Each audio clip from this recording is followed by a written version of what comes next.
The landlord didn't even knock.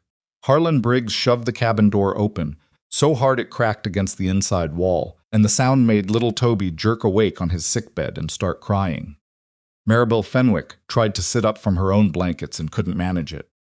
Willa stepped in front of her mother anyway, 9 years old and trembling, blocking the man with nothing but her body.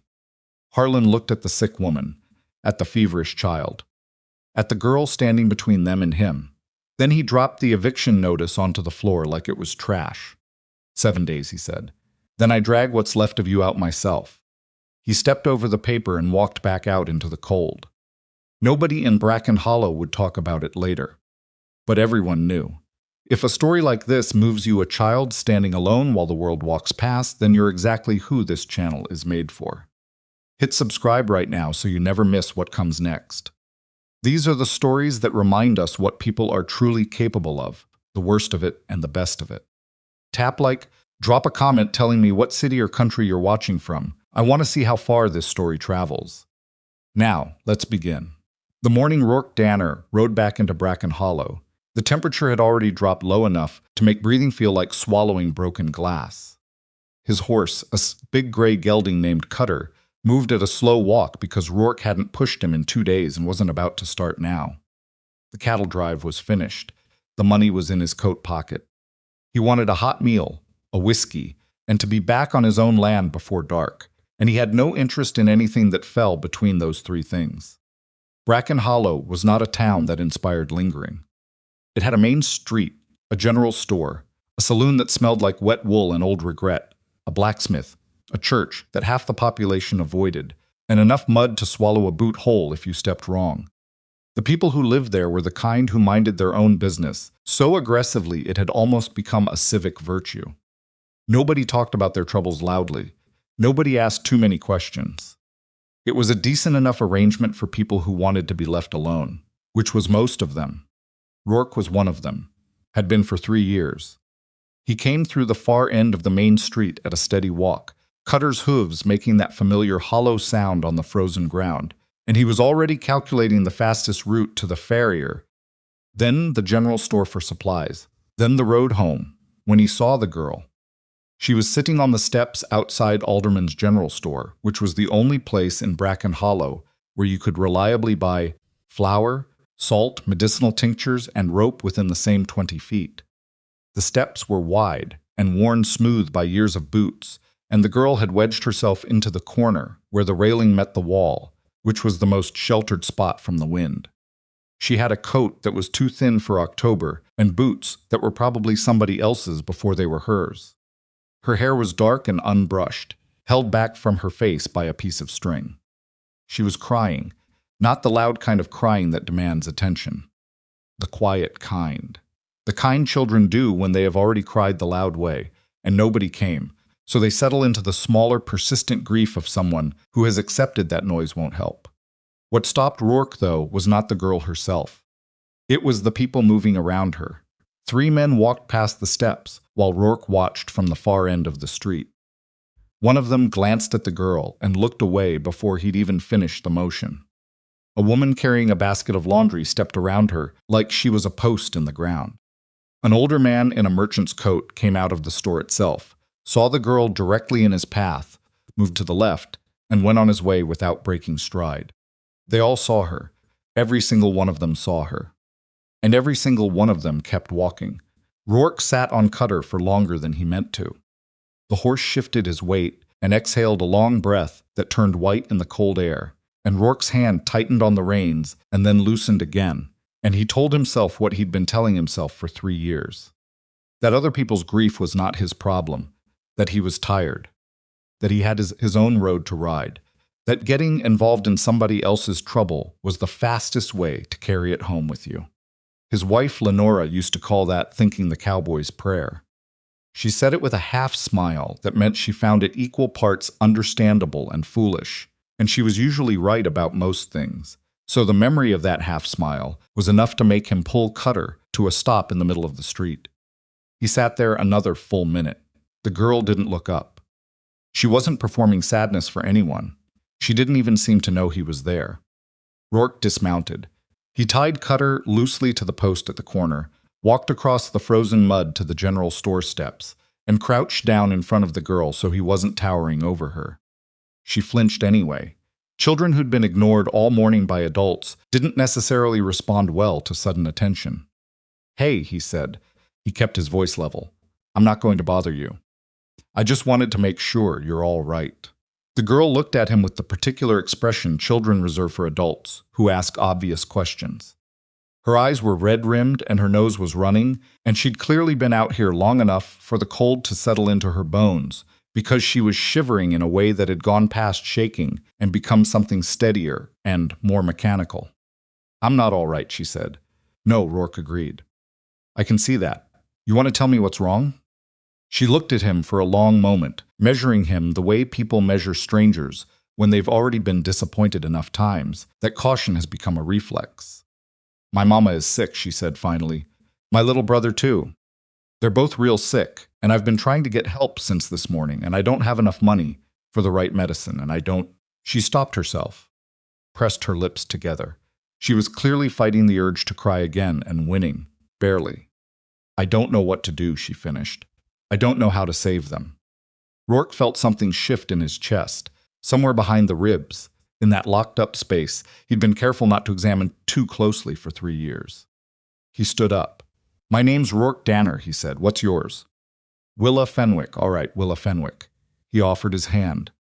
She looked at it for a second, then shook it with a grip that was serious and deliberate, the way children shake hands when they've been taught it matters.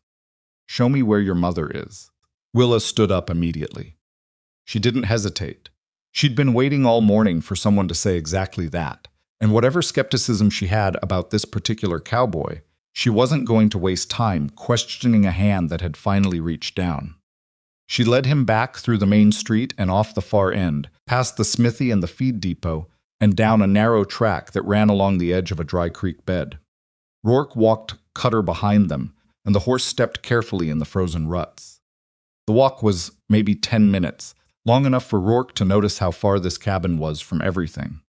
Far enough that a sick woman with 2 children and no husband would have real difficulty getting help, even if she asked loudly.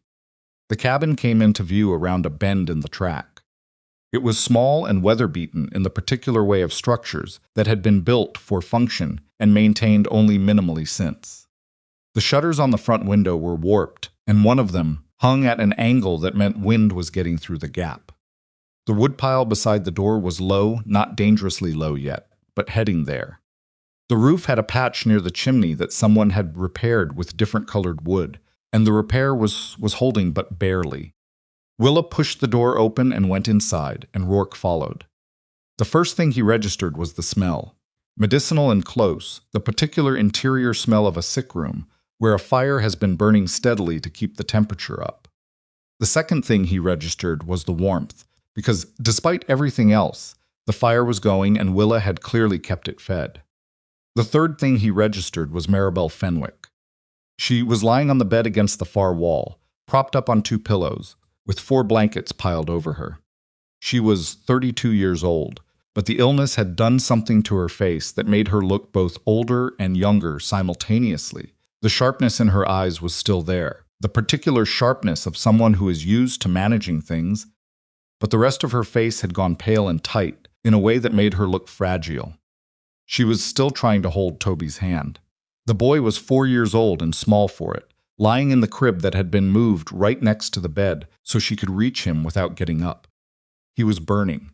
Even from across the room, Rourke could see the dull flush of high fever across his cheeks and the way he breathed too fast and too shallow. Maribel looked at Rourke the way a woman looks at a strange man who has just walked into her home without warning. Wary, defensive, ready to fight if it came to that, even though she clearly didn't have the strength for it. "Who are you?" she said. Her voice came out rougher than she intended, scraped by weeks of coughing. "Rourke Danner. Your daughter found me in town." He stopped in the middle of the room, keeping enough distance that he wasn't crowding her. "I'm going to go get the doctor. Is there anything specific you need before I go?" Maribel blinked. She hadn't been expecting that. "I don't have money for doctor." "Mercer." "I didn't ask about money." She looked at him for a long moment. The wariness didn't leave her face, but something in it shifted, recalculated. Toby needs something for the fever, she said. The tincture I had ran out yesterday. And he won't eat. I'll bring it. He turned to Willa. Stay with your mother. Keep the fire going. I'll be back in less than an hour. Willa nodded. She'd already moved to the woodbox without being told. Rourke went back out into the cold. Dr. Sylvan Mercer was 61 years old and had been practicing medicine in this part of Wyoming Territory for 19 of them, which meant he had delivered babies in blizzards, set bones on kitchen tables, and diagnosed more cases of pneumonia than he cared to count. He was not easily alarmed. He was also not a man who liked being fetched urgently by strangers, partly because urgency usually meant someone had waited too long, and waiting too long usually meant the work ahead was harder than it needed to be. He looked at Rourke over his spectacles when Rourke came through the office door. Maribel Fenwick, Rourke said. Cabin on the far side of town. Lung infection, I think, and her boy has a bad fever. I need you to come now. I know Maribel Fenwick, Mercer said, reaching for his coat. She came in 3 weeks ago. I told her she needed rest and warmth and medicine, and she told me she'd manage. She's not managing. No, Mercer said. She wouldn't be. He picked up his bag. Who are you to her? Nobody yet, Rourke said. Mercer gave him a look that suggested he found this answer either admirable or suspicious, and he hadn't decided which. Then he put his hat on and walked out the door ahead of Rourke. At Alderman's General Store, Rourke spent 8 minutes and more money than he'd planned on medicine. Food, good food, not the bare minimum and a wool blanket. Because the ones on Maribel's bed were worn thin in the middle, where they'd been folded and unfolded too many times. He moved fast, not because he thought another 10 minutes would make the difference, but because moving fast was the only thing that felt right. Back at the cabin, Mercer had already taken off his coat and was examining Toby with the efficient thoroughness of long practice. He pressed his fingers to the boy's neck. He listened to his chest through the stethoscope. He pried one of the boy's eyelids back gently and checked the color. Toby whimpered once and then was still, which in Rourke's experience meant the fever had gone high enough that the boy didn't have much energy for anything. Willa stood at the foot of the crib watching Mercer, with an expression of concentrated dread. She was not crying. She was doing what children sometimes do when they are afraid, and trying not to show it. She was very still, and her hands were pressed flat against her skirt on both sides. Rourke stood next to her. He didn't say anything. There was nothing useful to say while Mercer worked. But he didn't leave the room either. After a few minutes, Mercer straightened up and turned to Maribel. The boy's fever is serious, he said. Not unkindly, but without cushioning it. I've seen worse. He's young and he was strong before this hit him, and that matters. But he needs the medicine consistently, every 4 hours, and he needs to drink even when he doesn't want to. I know, Maribel said. And you. Mercer moved to her side of the bed and did the same thorough examination, listening to her breathing through the stethoscope for a long time, with a line between his brows that wasn't there when he'd been listening to Toby. When he took the instrument away, he sat back in the chair. Willa had pulled up for him and folded his hands. Maribel, how long have you been this bad? Not that long. Maribel, she looked away. 10 days, maybe 12. Mercer pressed his lips together. You have a significant lung infection. Both lungs. The left one more than the right, he paused. I can give you medicine. It will help. But I need you to understand something clearly. He waited until she was looking at him. If you try to get up and work before your body is ready, and I know you, so I know that's what you'll try, you will get worse. And if you get worse, your children won't have a mother. Do you understand what I'm telling you? The room went very quiet. Willa made a small sound. One small, involuntary sound, and then she pressed her mouth shut and it stopped. Maribel looked at her daughter. Something moved across her face that was worse than fear. It was the look of a person who has been holding everything together by will alone, and has just been told that will is not enough. I understand, she said. Mercer nodded. He wrote out his instructions, left the medicines with Rourke along with very specific verbal explanations for each one, and stood up. I'll be back in 3 days, he said. Sooner if anything changes. He looked at Rourke. You're staying? Rourke had planned to leave. He'd planned very clearly to pay for the doctor and the medicine and the food, check that things were stable, and be back on the road to Ironwill Ranch before the light went. That was the plan. He'd built the plan while he was walking to the doctor's office, And it was a reasonable plan. And it was the kind of plan that kept a man's life uncomplicated. "Yeah," he said. "I'm staying." Mercer said nothing, but something in his expression suggested he'd seen this particular decision made before and that he approved of it. After Mercer left, the cabin settled into something quieter. Rourke built up the fire. He unpacked the food he'd brought and found the sorry state of the pantry not quite empty but heading there fast, the kind of nearly empty that someone has been rationing around carefully for days. He said nothing about it. He just put the new supplies on the shelves. Willa stood behind him the whole time, watching. "You don't have to stay," she said finally. "I know, you don't know us." "That's true." He closed the pantry door. "You have a pot? I'm going to make something your brother can eat." Willa got the pot. She was 9 years old, and she'd been functioning as the adult in this household for longer than 9-year-olds should have to, and she was clearly trying to work out whether this stranger was safe. Rourke understood the wariness. He didn't try to talk her out of it. He just made the broth, and when it was ready, he took it to Toby's crib and sat on the edge of the low stool that Willa had apparently been using to reach the boy, and he waited for the child to look at him. Toby looked at him from under heavy eyelids. The fever had made his eyes glassy and slow. "Hey, little man," Rourke said. "You want to try some of this? It's warm." Toby didn't answer, but he didn't turn away either. Rourke lifted him carefully. The boy weighed almost nothing, which was wrong, and Rourke filed that fact away without commenting on it, and held him propped against his arm and offered the spoon. The first 2 attempts went nowhere. The third one, Toby took it. Behind him, he heard Willa exhale. From the bed, Maribel was watching. She'd been watching since Rourke came back from the store, with that same calculating wariness, trying to take his measure. She wasn't afraid of him exactly. She was afraid of what it meant to need him. "You didn't have to do any of this," she said. Rourke kept his eyes on Toby and the spoon. "You said that already. It bears repeating." "Maybe." He offered another spoonful. Toby took it. "I saw your girl this morning, on the steps outside Alderman's." Maribel was quiet for a moment. She went to ask for help. "I know. I watched 7 people walk past her." He paused. She didn't make a sound. Just sat there, cried quiet. He felt rather than saw the effect those words had on Maribel. The slight change in her breathing, the way she didn't respond. "I almost kept writing," he said. "I want to be honest with you about that." "I almost did. What stopped you?" Rourke thought about Lenora's half-smile. About the 6-year-old boy he'd come home to find too late. "A memory," he said. "A bad one." He didn't explain further, and Maribel didn't push him. By the time dusk came, Toby had taken half the broth and fallen into a sleep that was still feverish but more natural than the earlier stupor.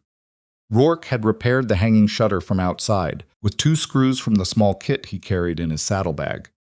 Not because it was an urgent fix, but because the draft coming through that gap had been making the fire work harder, and the room was cold enough already. He'd also brought in 3 extra armloads of wood and stacked them just inside the door where Willa could reach them without going outside in the dark. Willa watched him do all of it, with the silent, careful attention of a child cataloging an adult against a checklist she'd been keeping in her head. When he came in with the last load of wood, she said, "Why did you come here?" "Your sister. I know why you went to get the doctor." "I mean here, to Bracken Hollow." She sat down on the stool near the fire. "You're not from here." "No," Rourke stacked the wood. "I've got a ranch about 6 miles east, Ironwill. Came into town to sell cattle and pick up supplies. And now you're here instead. And now I'm here instead." She thought about this. "Don't you have people at home waiting for you?" The question landed with more weight than she probably intended. Rourke kept his face still. "No," he said, "no people at home." Willa seemed to absorb this. She looked at the fire for a while. "My papa died last winter," she said. "Logging accident. He was gone 4 days before we even knew." She said it the way children say hard things flatly, with a matter-of-factness that is its own kind of heartbreak. Mama tried to keep everything going. She sews and takes in washing. But then she got sick, and then Toby got sick, and she stopped. "You've been taking care of them," Rourke said. "I've been trying to." He sat down on the floor near the woodpile because the stool was too small for him, and he didn't want to sit higher than her. They were both quiet for a while, and it was the kind of quiet that isn't uncomfortable. just filled with the weight of things that don't need to be said out loud. "You're doing a good job," he said finally. Willa looked at him sideways. "You don't know that. The fire's been going. The wood's been brought in. Your brother had broth. Your mother's alive." He paused. "You went out this morning in the cold and asked every person you could find for help. When they said no, you didn't stop. You just went to the next one." He looked at her directly. "That's not nothing, Willa." She pressed her lips together. Her eyes got wet, and she blinked fast several times and looked back at the fire. "I didn't know what else to do," she said. "Yeah," Rourke said. "That's usually how it goes." He slept on the floor that night. He hadn't planned to. He'd planned to stay until Maribel was settled and Toby was medicated for the second time, per Mercer's schedule, and then ride back to Ironwill in the dark, which was not ideal, but manageable. He'd done it before. Cutter knew the road. But the second dose was due at 2 in the morning, and somewhere around midnight he sat down against the wall beside the woodpile to rest for an hour. And when he opened his eyes it was dark, and Willa was asleep on the small bed near the far wall, and Maribel was asleep in her bed, and the fire had burned down to the point where it needed more wood. He got up and built it back. He checked on Toby. The boy's forehead was still hot, but the desperate, dry heat of earlier had softened slightly, the way fever sometimes shifts in the small hours of the morning. Rourke wasn't a doctor. He didn't know if that was meaningful. But it seemed like something, so he gave it the value of something. He sat back against the wall and waited for 2 o'clock. When it came, he gave Toby the medicine the way Mercer had shown him carefully, mixed into a small amount of water, coaxed past the child's lips with patience and no wasted motion. Toby fought it half awake and then subsided. Rourke laid him back down and pulled the blanket up. Across the room, Maribel was watching. "You stayed," she said. Her voice was rough with sleep and illness both. Had to give him the dose. "You could have woken me. You needed the sleep more than I did." She was quiet for a moment. "Who did you lose?" The question was blunt and direct, which he hadn't expected. But there was something in the middle of the night quality of it, the stripped down, nothing left to waste on courtesy quality, that made him answer without deflecting. "My wife. Her name was Lenora," he kept his voice even. "And my son called her he was 6. He paused. "I was away working. Same as your husband trying to earn money. By the time I got back, he stopped." He didn't need to finish it.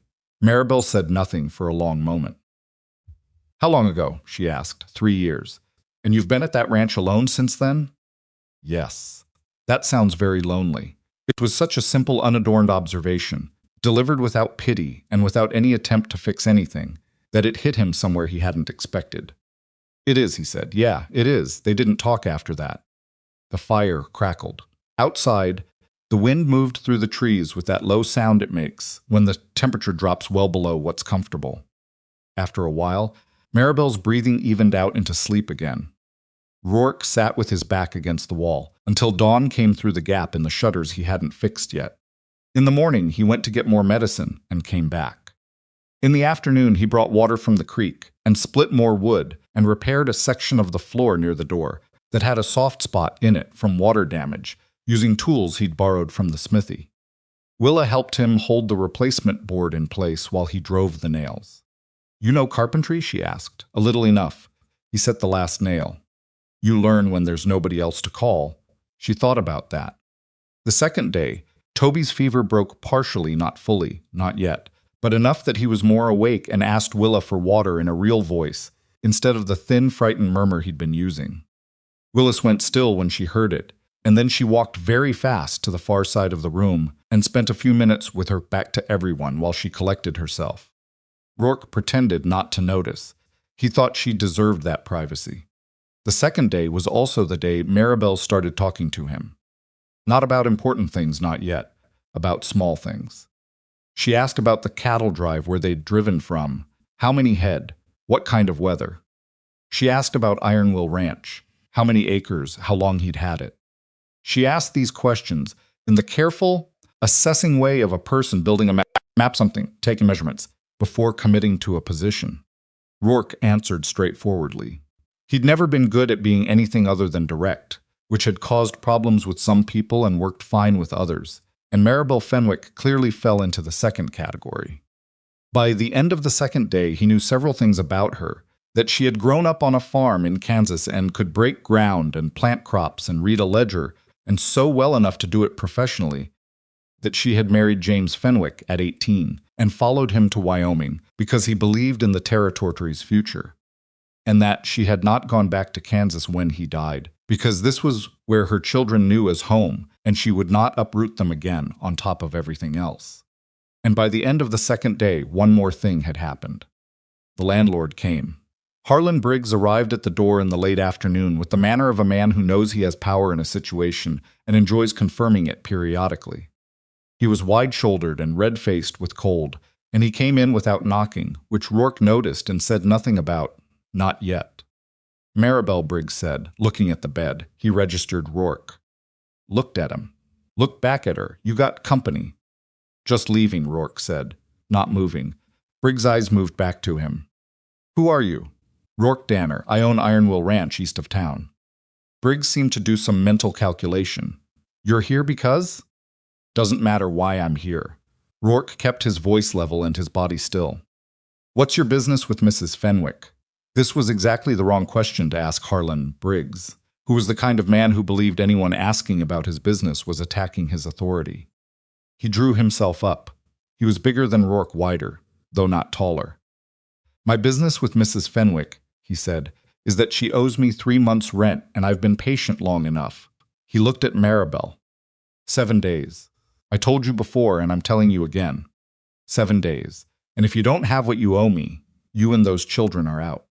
The room went very quiet. Willa had gone rigid near the fireplace. Maribel's face had done something complicated. The wariness had clamped down hard over something that might have been fear, or despair, or both.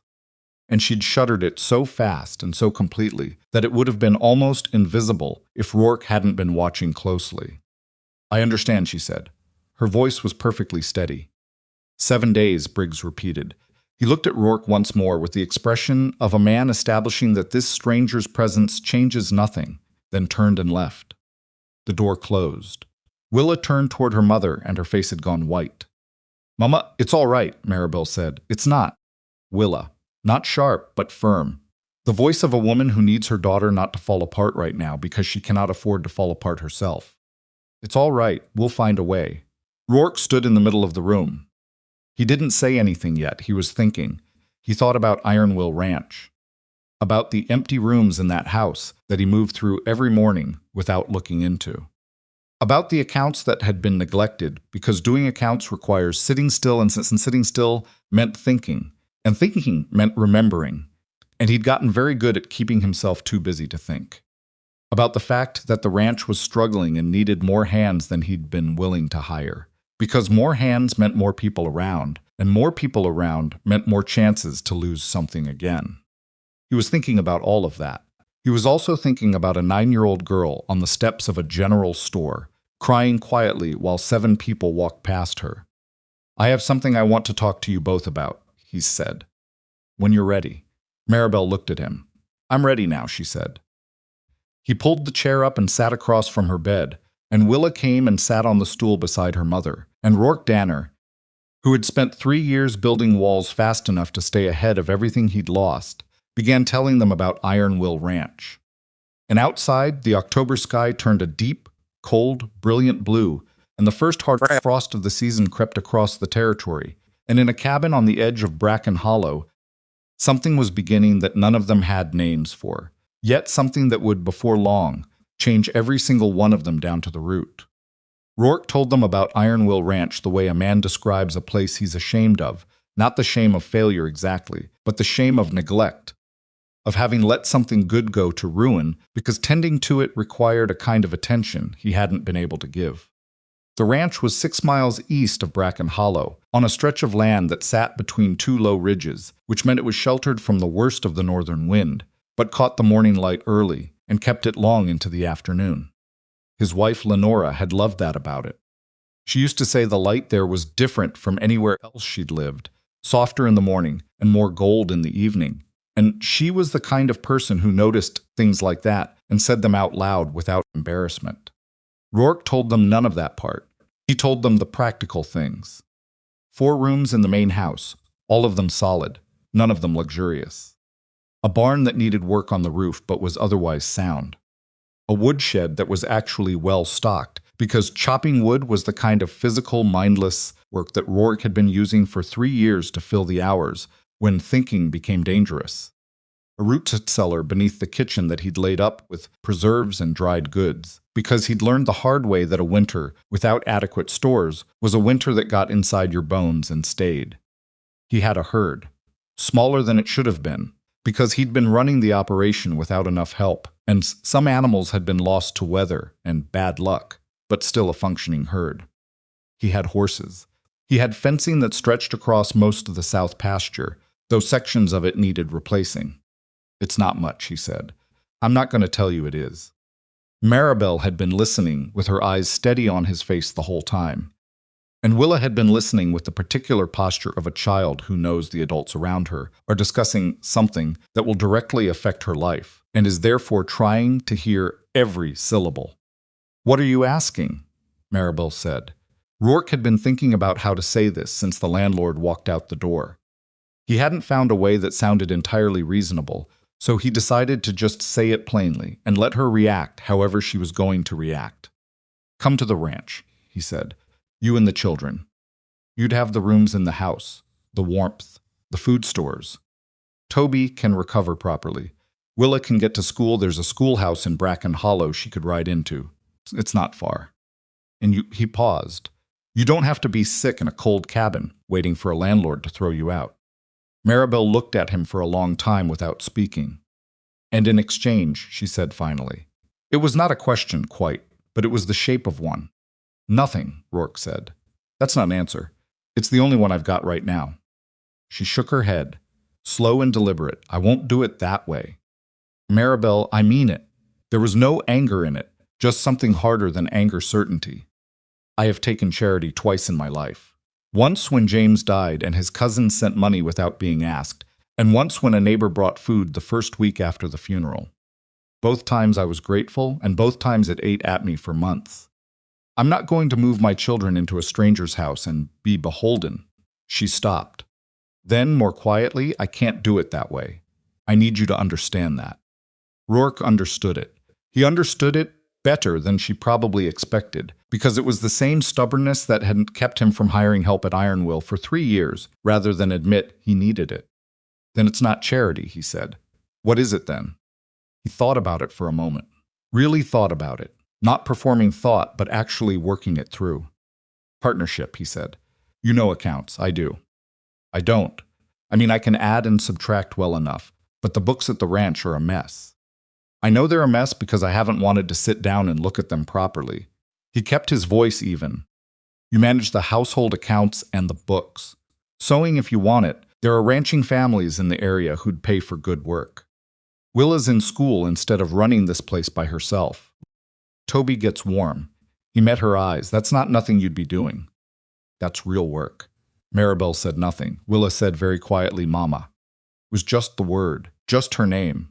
But the way Willa said it carried something that no argument could carry, the weight of a child who has been frightened for a long time and has just heard someone describe a way for that fear to stop. Maribel looked at her daughter. Then she looked at Toby, who had fallen back into fever sleep in the crib beside her bed, his breathing audible and too fast. She closed her eyes for a moment. When she opened them, some of the rigidity in her face had shifted. "I'm going to repay you," she said. "Every cent. Whatever the room and board amounts to, I'll keep the accounting myself and I'll repay it." "All right," Rourke said. "I'm not agreeing to anything permanent. I'm agreeing to get my children somewhere safe while I get well. After that, we revisit. That's fair. And I want it understood." She stopped. Started again. "I want it understood that I make decisions about my children. You don't override me on that. Not on schooling, not on anything. Whatever arrangement we have at that ranch, those are still my children."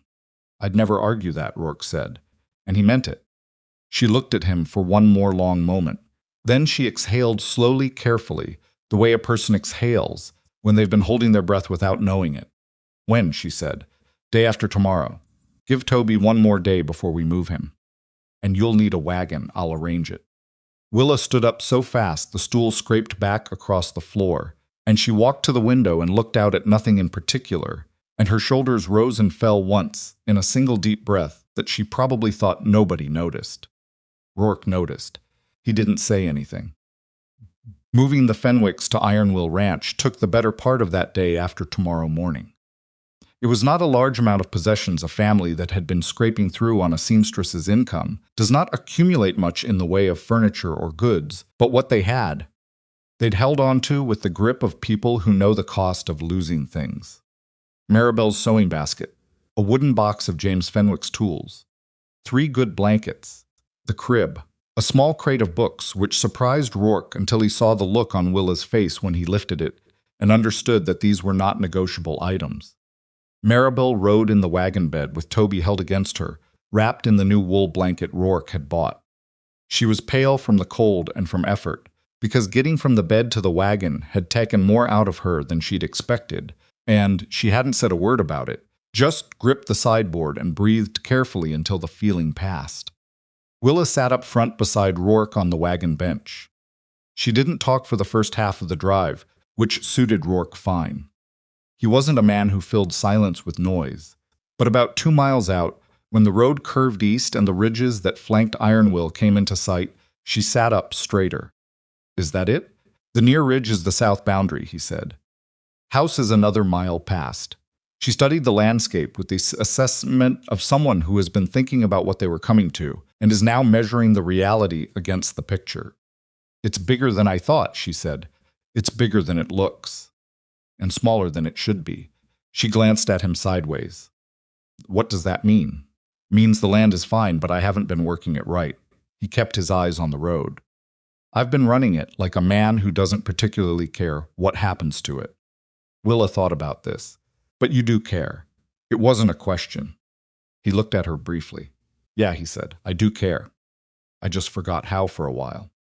When they came around the last bend and the house appeared, the main structure solid against the sky, the barn to its left, the woodshed beyond, Rourke watched it through Willa's eyes for a moment, trying to see what she saw. It was not a beautiful place.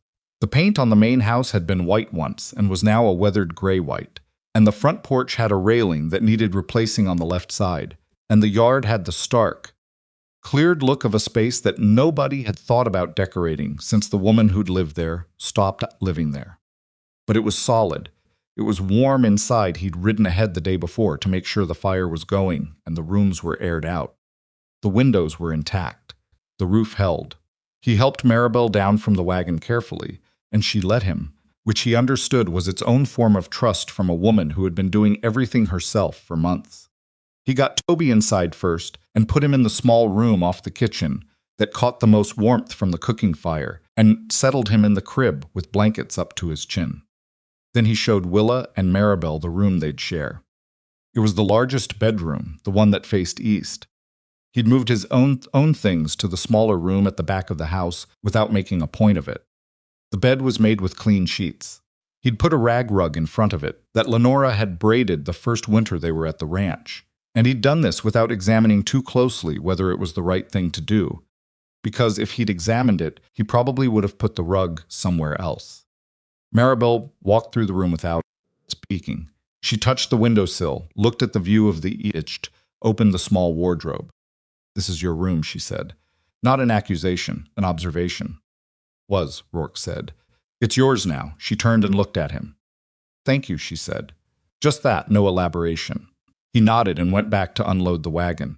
The days that followed did not run smooth, which was the truth of it, and anyone who expected otherwise didn't understand what it meant to put 2 strangers and their children into a grieving man's house in the middle of October in Wyoming territory. The first morning, Rourke got up at 5, as he always did, and started the kitchen fire. He was standing at the stove with the coffee beginning to boil when Maribel appeared in the doorway, wrapped in a blanket, moving carefully because she was still not well enough to move fast without paying for it. She looked at him at the stove. He looked at her in the doorway. "You don't have to get up," he said. "I'm not an invalid," she said. "You're still sick." "I know I'm still sick. I'm not delirious." She came in and sat down at the kitchen table, and he poured her a cup of coffee, and she wrapped her hands around it and didn't thank him and didn't speak, and he stood at the stove. and after a while the kitchen began to smell like coffee and the fire, and something almost like ordinary life. Willa appeared an hour later, and then came the first problem. Rourke didn't know where the bread was because he didn't make bread. He'd been eating biscuits from the store in town. And Willa informed him this was a serious deficiency, and could she use the flour because she knew how to make bread? Her mama had taught her.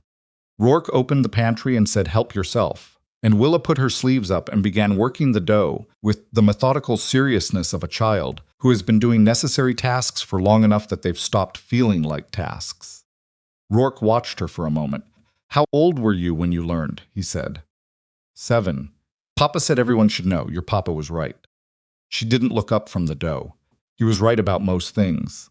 The silence that followed was the kind that had weight in it, not uncomfortable exactly, but present. "He sounds like he was a good man," Rourke said. "He was." She paused, pressing the heels of her hands into the dough. "He wasn't perfect. He got angry when he was tired, and he forgot things Mama asked him to do, and he once bet $2 on a horse race and lost and didn't tell her for a week." She said this with complete evenness. But he was good. He just wasn't perfect. Rourke considered this. Most good people aren't. Willa looked up at him briefly.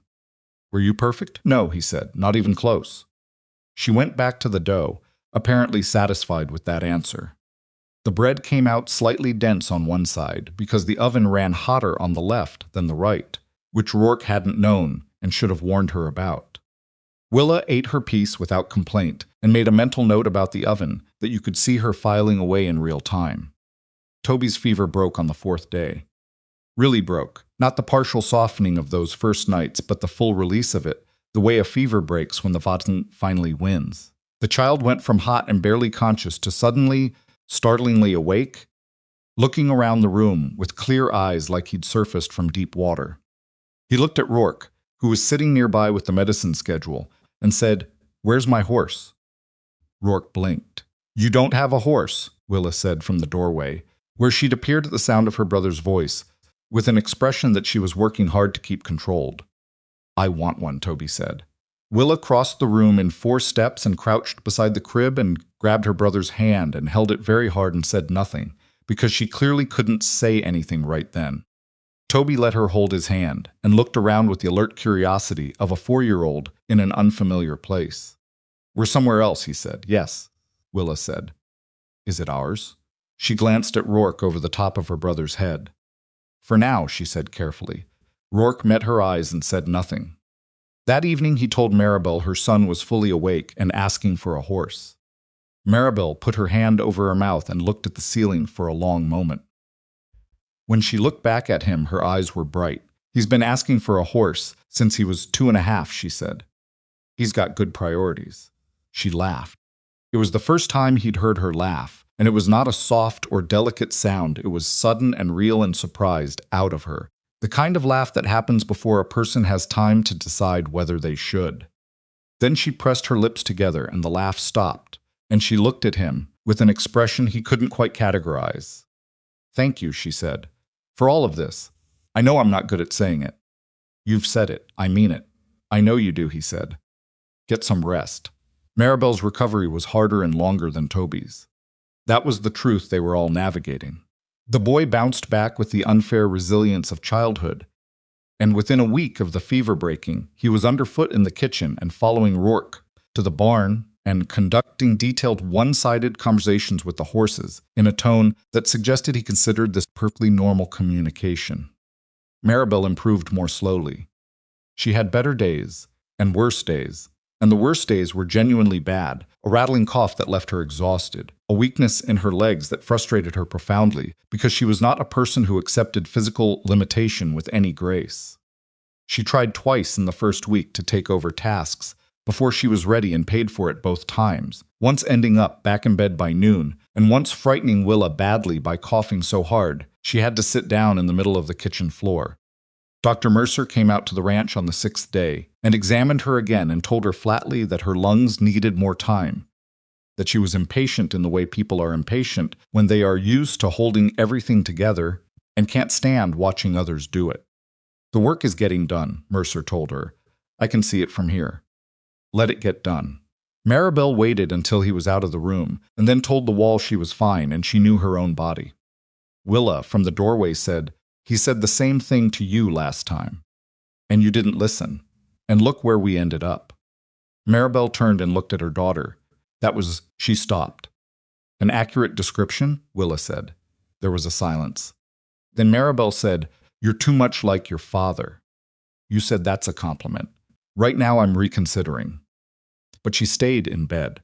Rourke, meanwhile, was managing a cattle operation with a household of 3 additional people, which was in some ways harder than managing it alone, and in other ways easier than he'd expected. Harder because there were needs he hadn't planned for. Willa needed to be driven into Bracken Hollow for school 3 mornings a week, which cut into the morning work. Easier because, even limited, even from the kitchen table where she sat wrapped in a blanket with the accounts he'd finally given her access to, Maribel was already making herself useful in ways that caught him off guard. She found the counting errors on the 8th day. He came in from the barn in the early afternoon, and she was sitting at the kitchen table with the ledger open and 2 pieces of paper covered in columns of numbers she'd worked out herself. And she had an expression on her face that he was learning to recognize the particular look of a person who has found something that should not be there. "These cattle sales," she said without preamble when he came through the door. For the last 2 years, he poured himself a cup of coffee and sat across from her. "What about them? You've been selling to the same middlemen." 2 of them, looks like. Rotating, they come through every season. "They buy at market? I don't have to drive the cattle anywheres." "They're not buying at market." She turned one of her sheets of paper toward him. "I looked up the regional prices in the Cheyenne circulars. You have a stack of them in the back room. I borrowed 2. Your middlemen are buying at 8 to 12% below market. Every single transaction." Rourke looked at the numbers. "That's a lot of money over 2 years, he said. "It's a significant amount over 2 years, she said. "Combined with the repairs you've deferred, I can see which ones you've been putting off from the materials list. You've actually been losing ground every season even when you thought you were breaking even." She paused. "This isn't your fault. You didn't know what you didn't know. But somebody has been counting on you not knowing." Rourke sat with that for a moment. "What's the fix?" "Bigger shipments. Negotiate directly with buyers in Cheyenne or Laramie. To do that, you need more cattle in a single lot than you currently have." She looked at him steadily. "But your neighbors have the same problem. If a few of the smaller ranches combined their herds for a single sale, they'd have a lot big enough to negotiate directly. And cut out the middlemen entirely." She said it without triumph, just factually, because facts didn't need dressing up. "I don't know if your neighbors would agree to it. People have pride about their operations. But the math is the math." Rourke looked at the numbers again. "You figured all this out in 8 days, he said. 7, actually. It took me a day to find the circulars." He sat back in his chair and looked at her, really looked at her for the first time since she'd started recovering, since the worst of the illness had begun to leave her face and he could see beneath it again. She was still thinner than she should have been, and the cough came back when the air was cold, and she tired more easily than she wanted to. But her eyes were sharp, and her mind was moving at a speed that nothing had slowed. "What do you want out of this?" he said. "Out of being here?" "Not what you'll accept. What do you want?" She looked at him carefully, measuring whether the question was genuine. "I want my children to be safe," she said. "I want a situation where that doesn't depend entirely on whether I'm well on any given day." She looked down at the ledger. "And I want to do work that matters. Real work. Not just surviving." "That sounds like the same thing I want from this ranch," Rourke said. "Then we want compatible things," she said it simply. He nodded slowly. Outside, from the direction of the barn, they could hear Toby's voice conducting another serious conversation with one of the horses. November came in cold but not brutal, which in Wyoming territory passed for a gift. Willa had been attending school for 2 weeks and had already developed the particular doubled life of a child who is bright enough that school feels simultaneously too slow in some subjects and catching up in others. She was behind in mathematics months. Of running a household had not included enough arithmetic beyond the practical, and ahead in reading by a distance that apparently startled her teacher. A young woman named Miss Colburn who sent a note home with Willa on the third week saying that Willa should be encouraged to read as much as possible and did her family have access to books.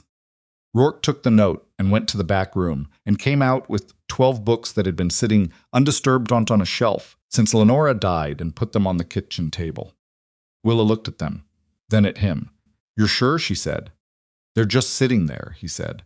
She picked up the first one carefully, the way you pick up something you understand is borrowed but hope might become yours, and carried it to the table and opened it. That was November. Then something happened that nobody had planned for. Rourke had ridden into Bracken Hollow for supplies on a Wednesday morning when the sky had the particular flat gray color that means weather is building somewhere to the north.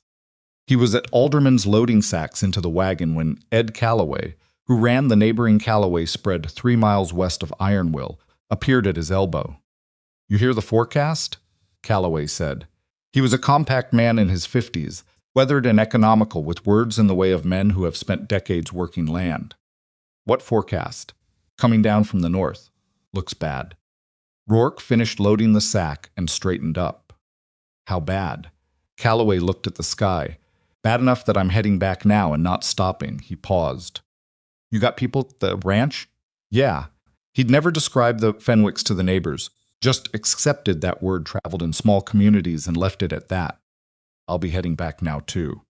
He made it back to Ironwill in 2 hours, and the first thing he noticed when he came over the South Ridge was the color of the light, that greenish-gray quality that storm light gets when it comes in fast from the north. The kind of light that means you have less time than you think. He unhitched the wagon fast and got the supplies into the root cellar and the kitchen, and he was in the barn checking on the horses when the first wind hit. Not the full storm, not yet. The edge of it. But the edge was enough to make the barn walls rattle and send a loose board on the far side of the loft scraping back and forth with a sound like something trying to get in. He came out of the barn and looked north. The sky there had gone a dark, dirty purple, and it was moving south at a speed that made his stomach drop. He went inside. Maribel was at the table with the books, and Willa was beside her, and Toby was on the kitchen floor driving a stick that he decided was a horse across the baseboards. All 3 of them looked up when he came through the door.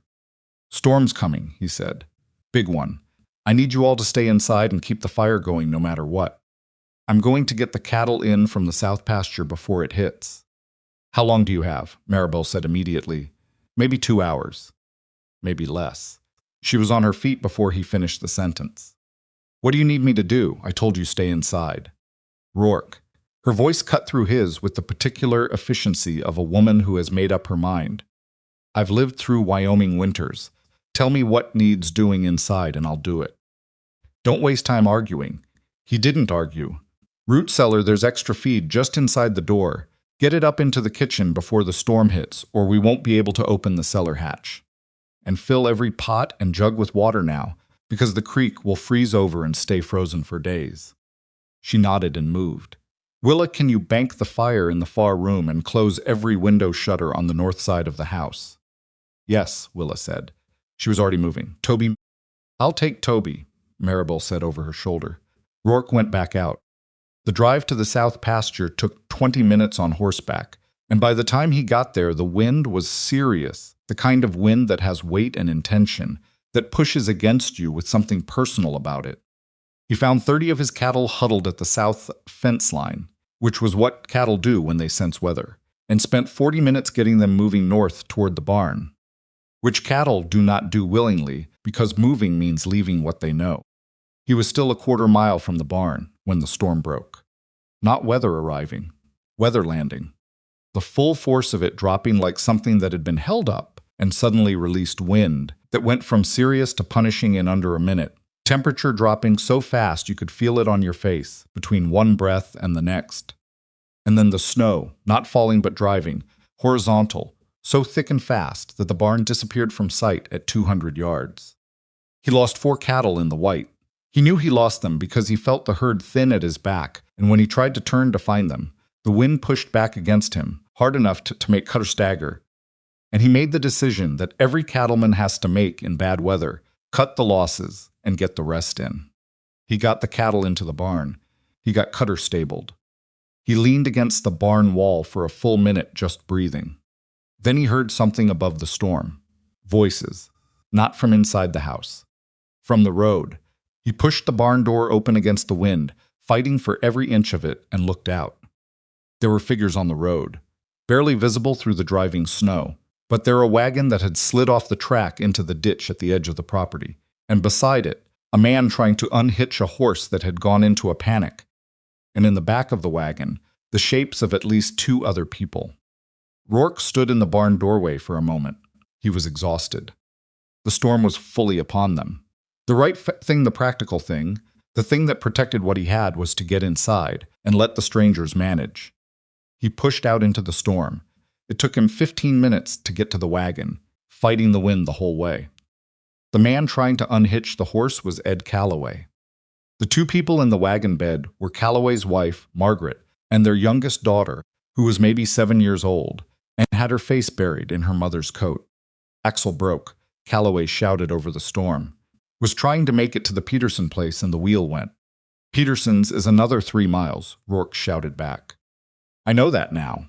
Between them, they got the horse unhitched, because a panicking horse in a ditch in a blizzard is a horse that's going to die and possibly take people with it. The animal was wild-eyed and shaking but unhurt, and Rourke got a lead on him and started walking back toward the barn. It was the longest quarter-mile he'd walked in years. He got the Calloway's horse into the barn. Then he went back out for the Calloways. Margaret Calloway was not a small woman, and she was carrying the child when she climbed down from the wagon, and Rourke got beside her and took as much of the weight as she'd let him. And they walked bent against the storm with Calloway on the other side, and the snow filled in their tracks behind them before they'd taken 3 steps. He got them to the house. Maribel had the door open before they reached it because she'd been watching from the window, and she had blankets ready, and there was something on the stove that smelled like broth. And Rourke felt the warmth of the kitchen hit him like a wall, and stood in the doorway for a moment, doing nothing. "Come in," Maribel said. "Come in, all of you." The Calloways came in. And then, before the night was over, they were not the only ones. Word traveled in ways that defied the storm, or rather, the storm itself sent people looking for shelter, and Ironwill Ranch was the closest light to multiple points on multiple roads. By midnight, there were 11 people in the main house. The Calloways, a young couple named Britton who had been trying to reach town and given up. An older man, Harker, who ran a sheep operation to the southeast and had made it to Ironwill on foot, which nobody talked about afterward because it implied distances traveled through storm conditions that were difficult to think about too clearly.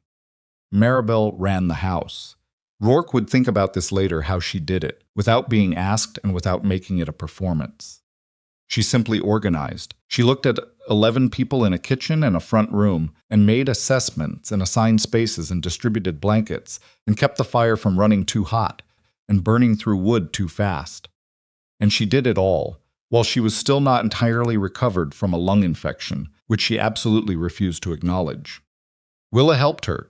Toby fell asleep on Rourke's coat in the corner with the Calloway's daughter tucked beside him, which was the most practical solution to the child situation. And Rourke watched it happen and felt something move through him that he didn't have a clean word for. At 2 a.m, Rourke sat in the kitchen with Ed Calloway and Margaret and the Brittons, and they drank coffee. And outside the storm tore at the walls, and the shutters rattled, and the temperature dropped to places the thermometer on the porch wasn't rated for. "You didn't have to come out for us," Calloway said. "No," Rourke said, "but you did. Road goes both ways, Ed." He wrapped his hands around his cup. "I might need somebody to come out for me someday." Calloway looked at him for a moment.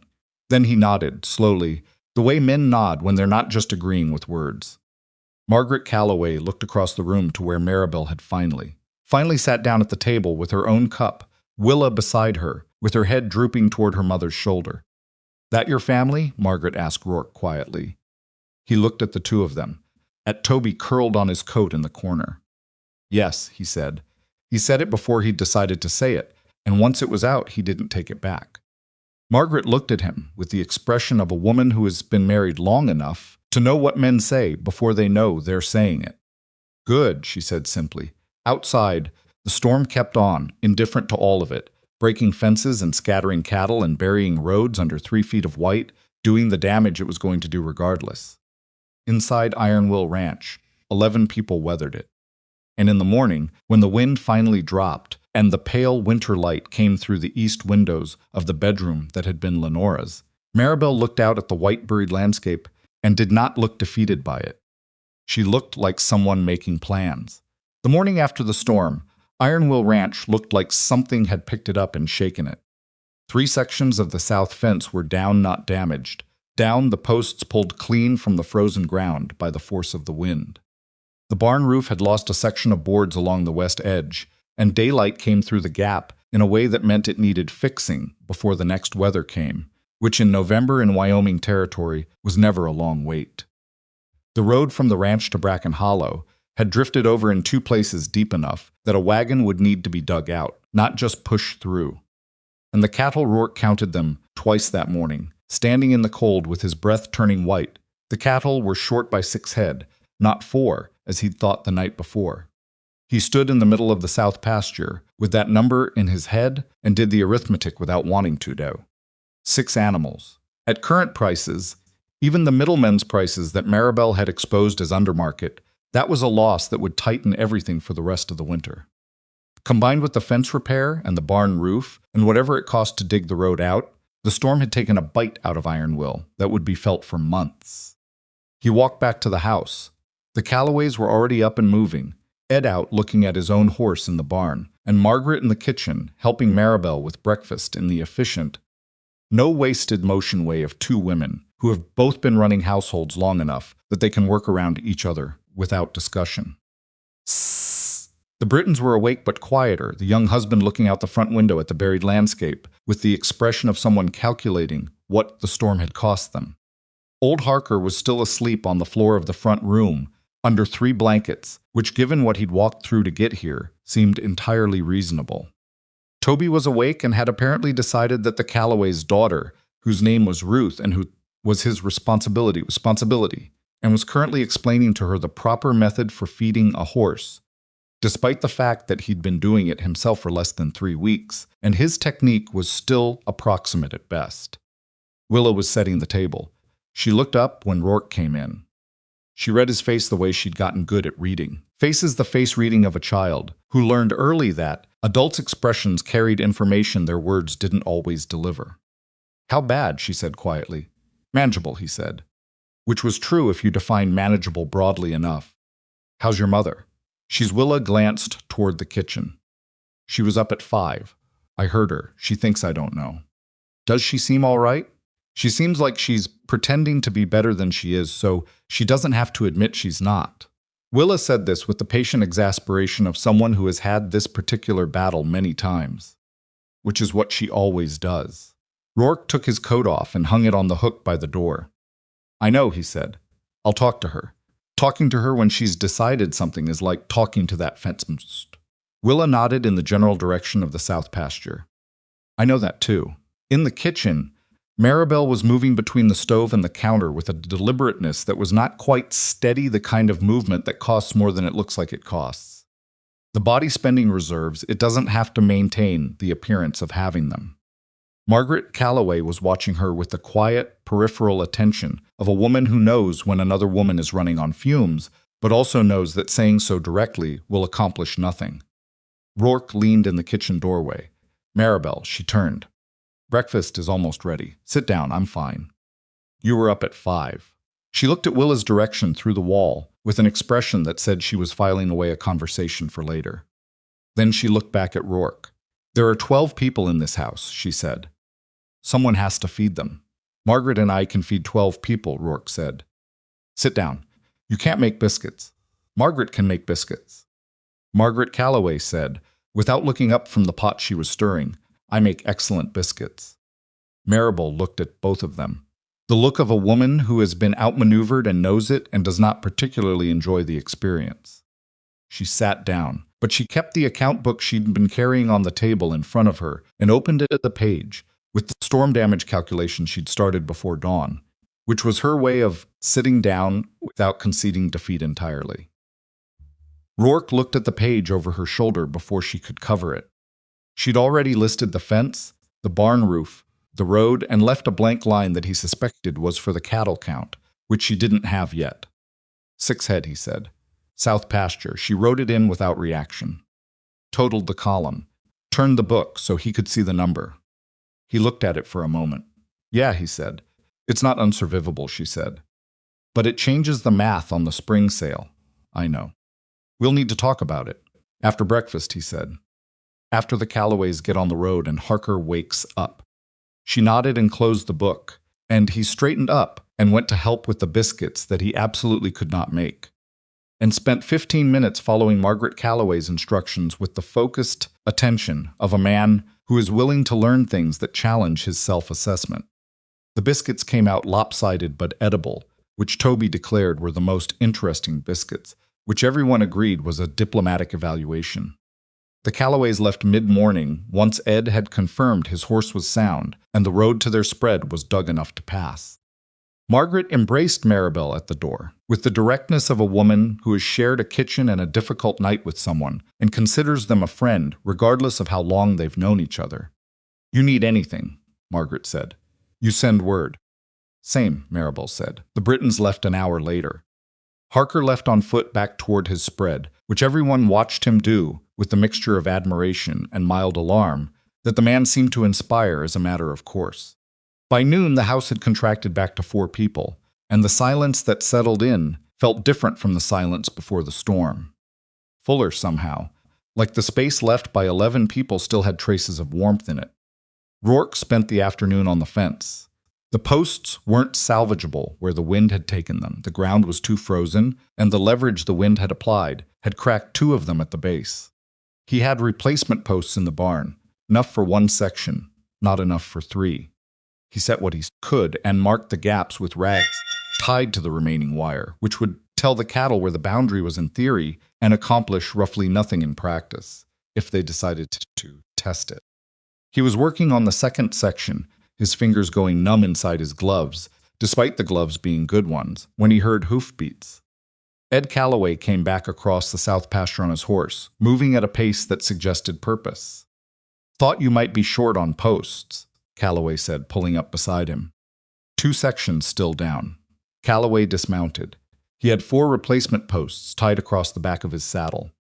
He untied them and set them against the existing fence line without further commentary, and then he picked up the other end of the wire Rourke was working with and held it taut while Rourke stapled it to the new post.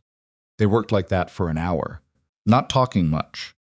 When talked, it was about the fence or the ground or the weather, because in Rourke's experience, men who've been through something together often don't need to discuss the thing itself, just exist alongside each other for a while doing useful work. When the 3rd section was up, Calloway gathered his tools. That proposal, he said, the cattle thing. Combined sale, cut out the middlemen. Rourke looked at him. How do you know about that? Margaret and your Maribel talked this morning. Calloway scratched the back of his neck. She laid out the numbers. Regional pricing, what we've been taking from the middlemen instead. He paused. I want to hear more about it. It's her idea, Rourke said. You'd want to talk to her. I know it's her idea. Calloway looked at him evenly. That's why I want to hear it from her. Woman who figures out that kind of thing while she's sick in bed and then manages a house full of strangers through a blizzard without breaking. That's someone whose ideas I want to understand. He swung up onto his horse. You tell her I said that. He rode back across the pasture. Rourke stood at the fence line for a moment in the cold and thought about what it meant that Ed Calloway, who had been running a cattle operation for 30 years and was not a man who deferred easily, had just said that. He went back inside and told Maribel. She was at the table with the books, and she went still when he told her. And for a moment, something moved across her face that was not quite pride, but was close to it the expression of a person who has done good work and is being told the work has been seen. How many ranches would need to participate to make it viable?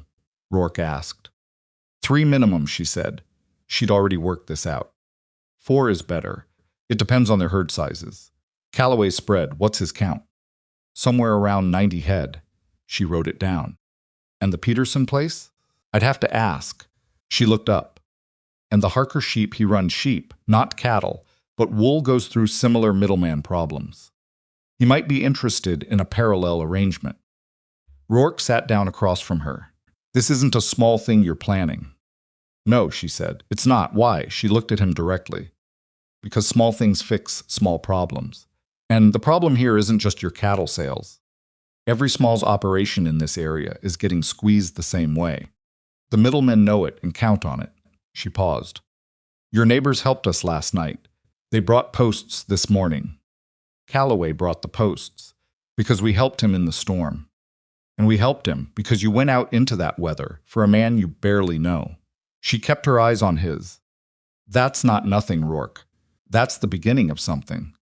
I'd like to not waste it. He looked at her across the table. He'd had business conversations in his life with cattle buyers, with the land agent who'd sold him Iron Will, with the bank in Cheyenne that held his note. Those conversations had always felt like negotiations, like each party maintaining a position while looking for the other's weak point. This conversation did not feel like that. All right, he said.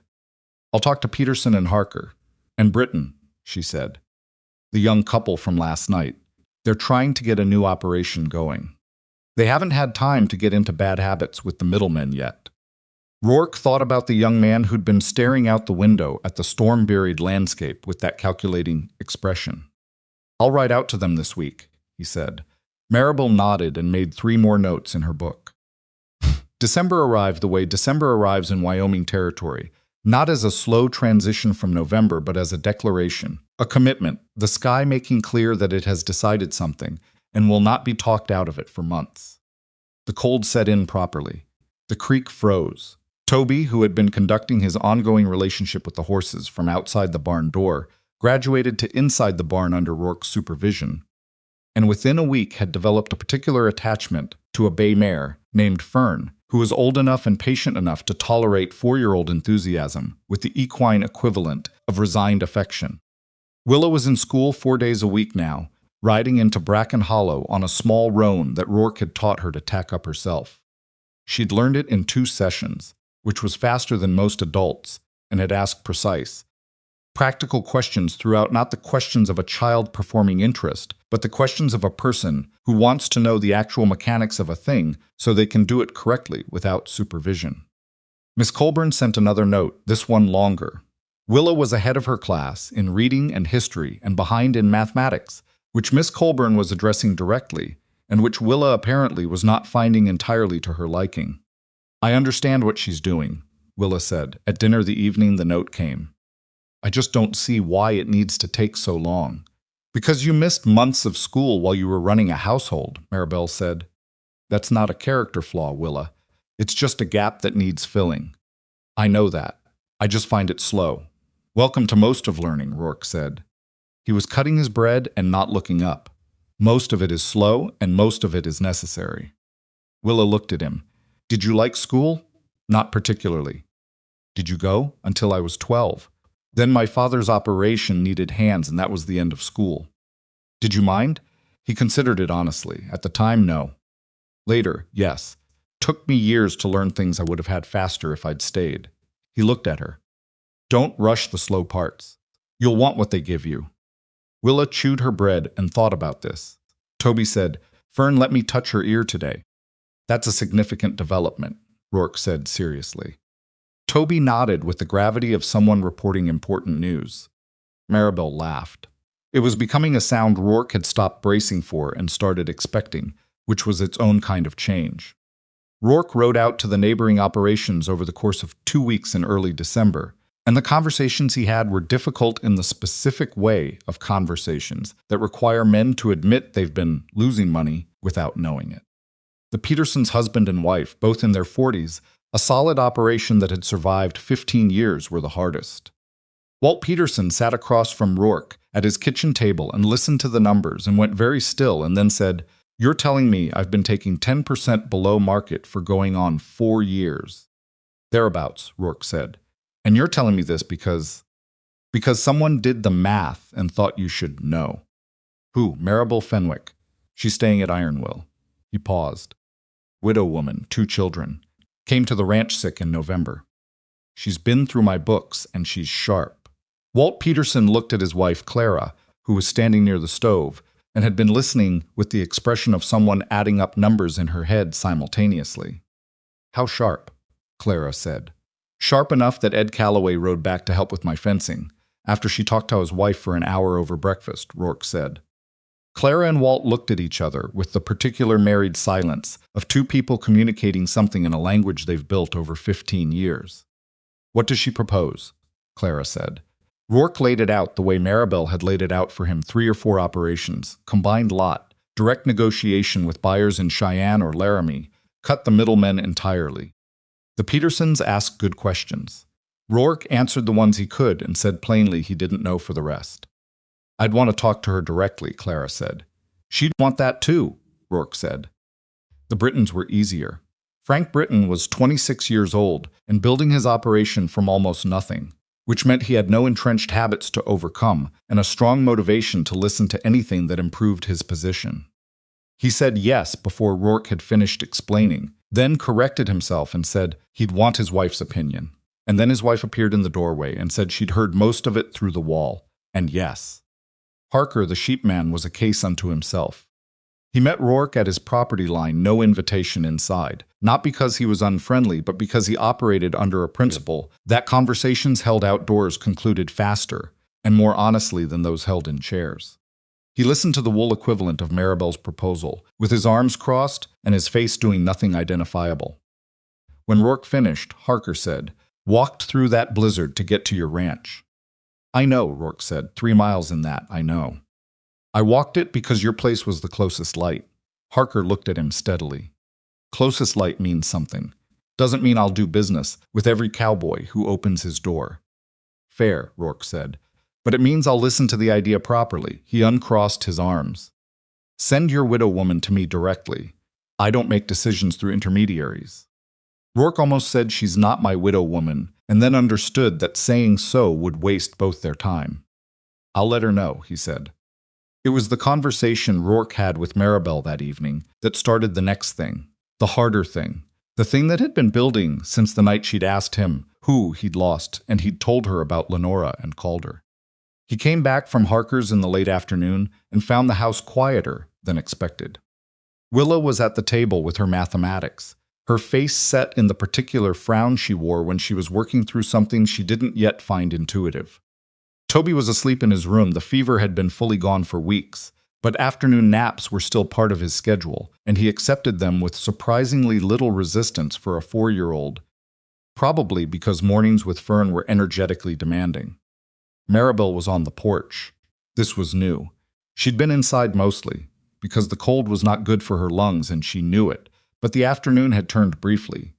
Deceptively mild, the kind of false gentleness that Wyoming sometimes offers in December like an apology for everything else. And she was standing with her back against the wall beside the door, looking across the south pasture.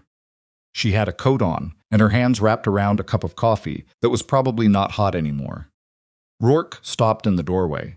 "Harker wants to talk to you directly," he said. "I expected that." She didn't turn around. "How did it go otherwise?"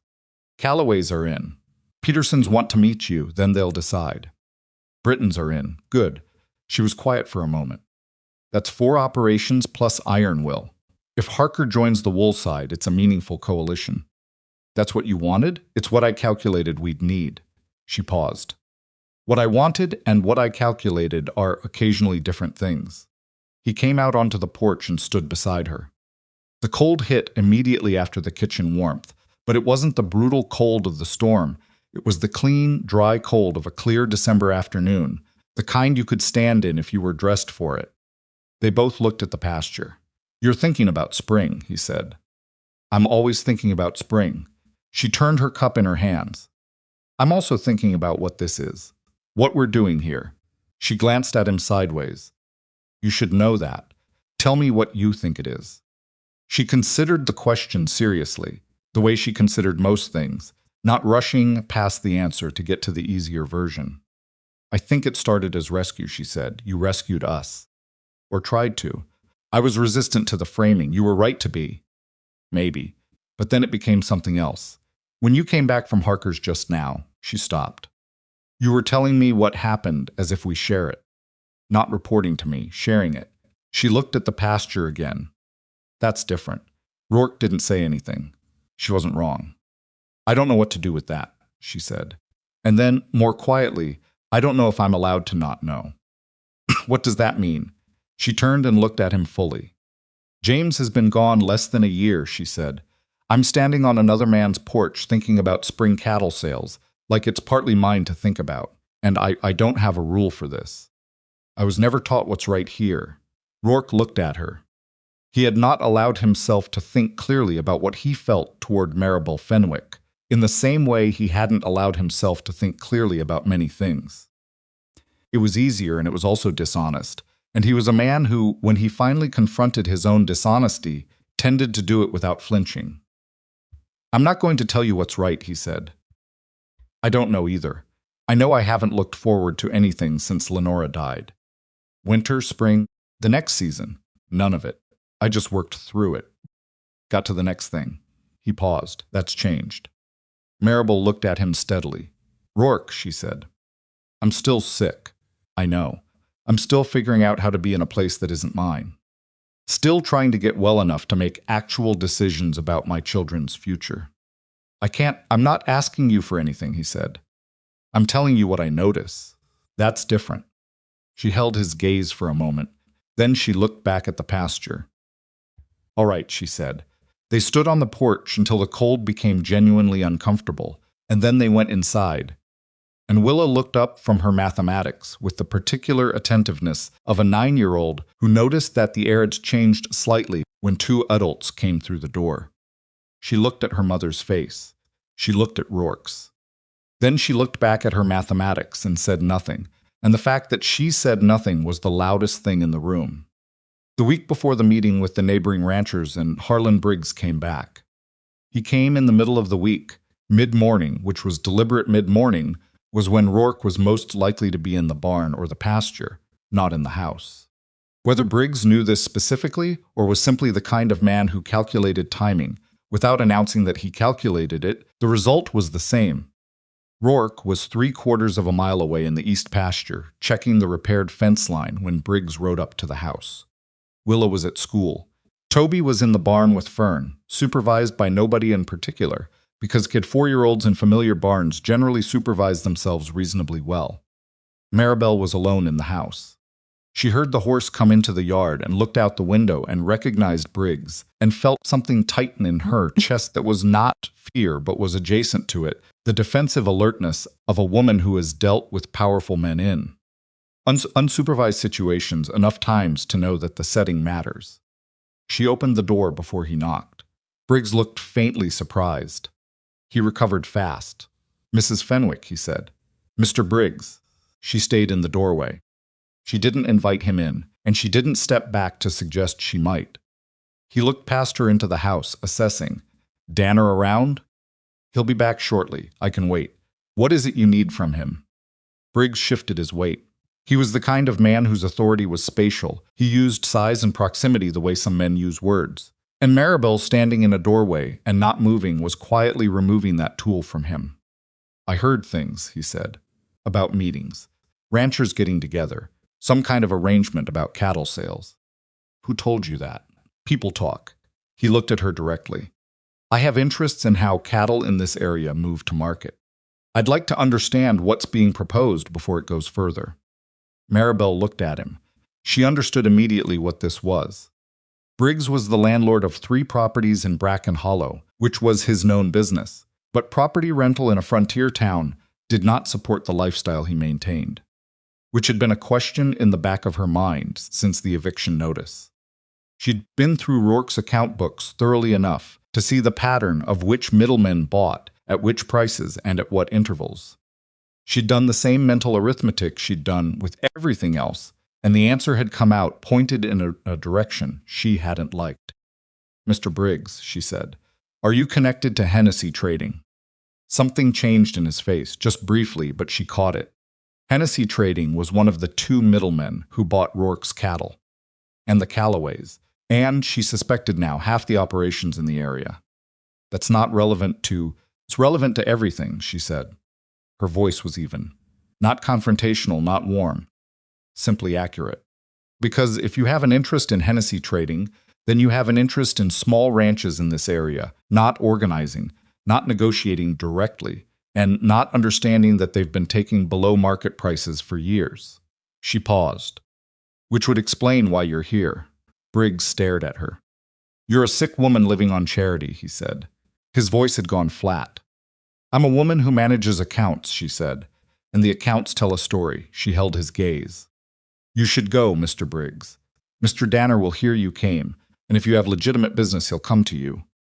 But I'm not going to invite you in, and I'm not going to discuss the rancher's arrangement with you, and I'm not going to be managed. She straightened. Have a good morning. She closed the door. She stood with her back against it for a moment and breathed. Her hands were shaking. She pressed them flat against her thighs and breathed until the shaking stopped. Then she went to the table, opened the account book, and began writing down everything she knew about Hennessy trading, Harlan Briggs, and the pattern she'd seen in the numbers. She was still writing when she heard Rourke's horse come into the yard 20 minutes later. She heard him come through the door, and before he'd finished taking his coat off, she said, Sit down. I need to tell you something, and most of it is going to make you angry. Rourke sat down. She told him about Briggs, about Hennessy, about what she'd pieced together from the accounts. She was thorough and she was systematic, and she kept her voice level even when the shape of the thing became clear that Briggs was not just a landlord. He was part of the mechanism that had been keeping small operations in the area under-resourced and dependent, and the under-resourced and dependent tenants in his rental properties were a separate profit stream from the same population. When she finished, the kitchen was very quiet. Rourke sat with his hands flat on the table and said nothing for a moment. He came here, he said finally, to this house, when you were alone. He didn't threaten me, she said. He was too careful for that. He came to this house, Rourke said again. The quality of his voice had not changed, but something underneath it had. Rourke. She waited until he looked at her. I need you to hear the rest of what I'm saying, not just the part about Briggs. He made an effort. She watched him make it. He's connected to Hennessy, she continued. If we proceed with the combined sale and go directly to buyers in Cheyenne, Hennessy loses the contracts for this area. That's significant money. And Briggs loses whatever arrangement he has with Hennessy. She paused. That means when we move forward, we should expect opposition. Possibly serious opposition. What kind? I don't know yet. But men who've built a comfortable arrangement don't give it up because someone does arithmetic. She looked at him steadily. I want you to understand what we're walking into. We, he said. She looked at him. You said we, he said. A beat of silence. I suppose I did, she said. Outside, the winter light was doing that thing it did in December, going golden and low and brief, already retreating by mid-afternoon. Toby's voice carried from the direction of the barn, talking to Fern in his patient, explanatory tone, covering topics that the horse bore with dignity. I'm going to ride into Bracken Hollow tomorrow, Rourke said.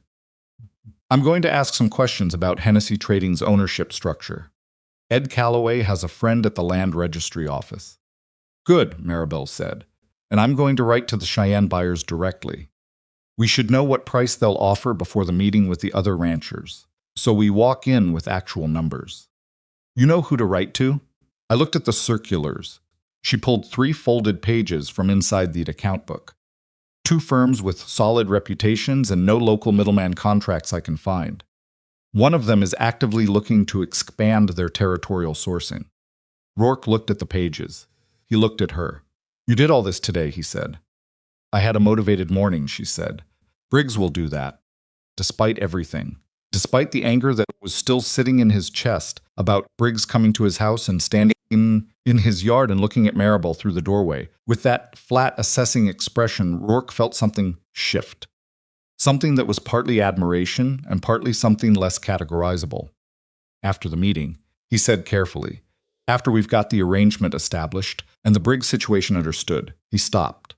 She waited. I'd like to talk about what's next, he said. For the ranch. He stopped again. For us, she said quietly.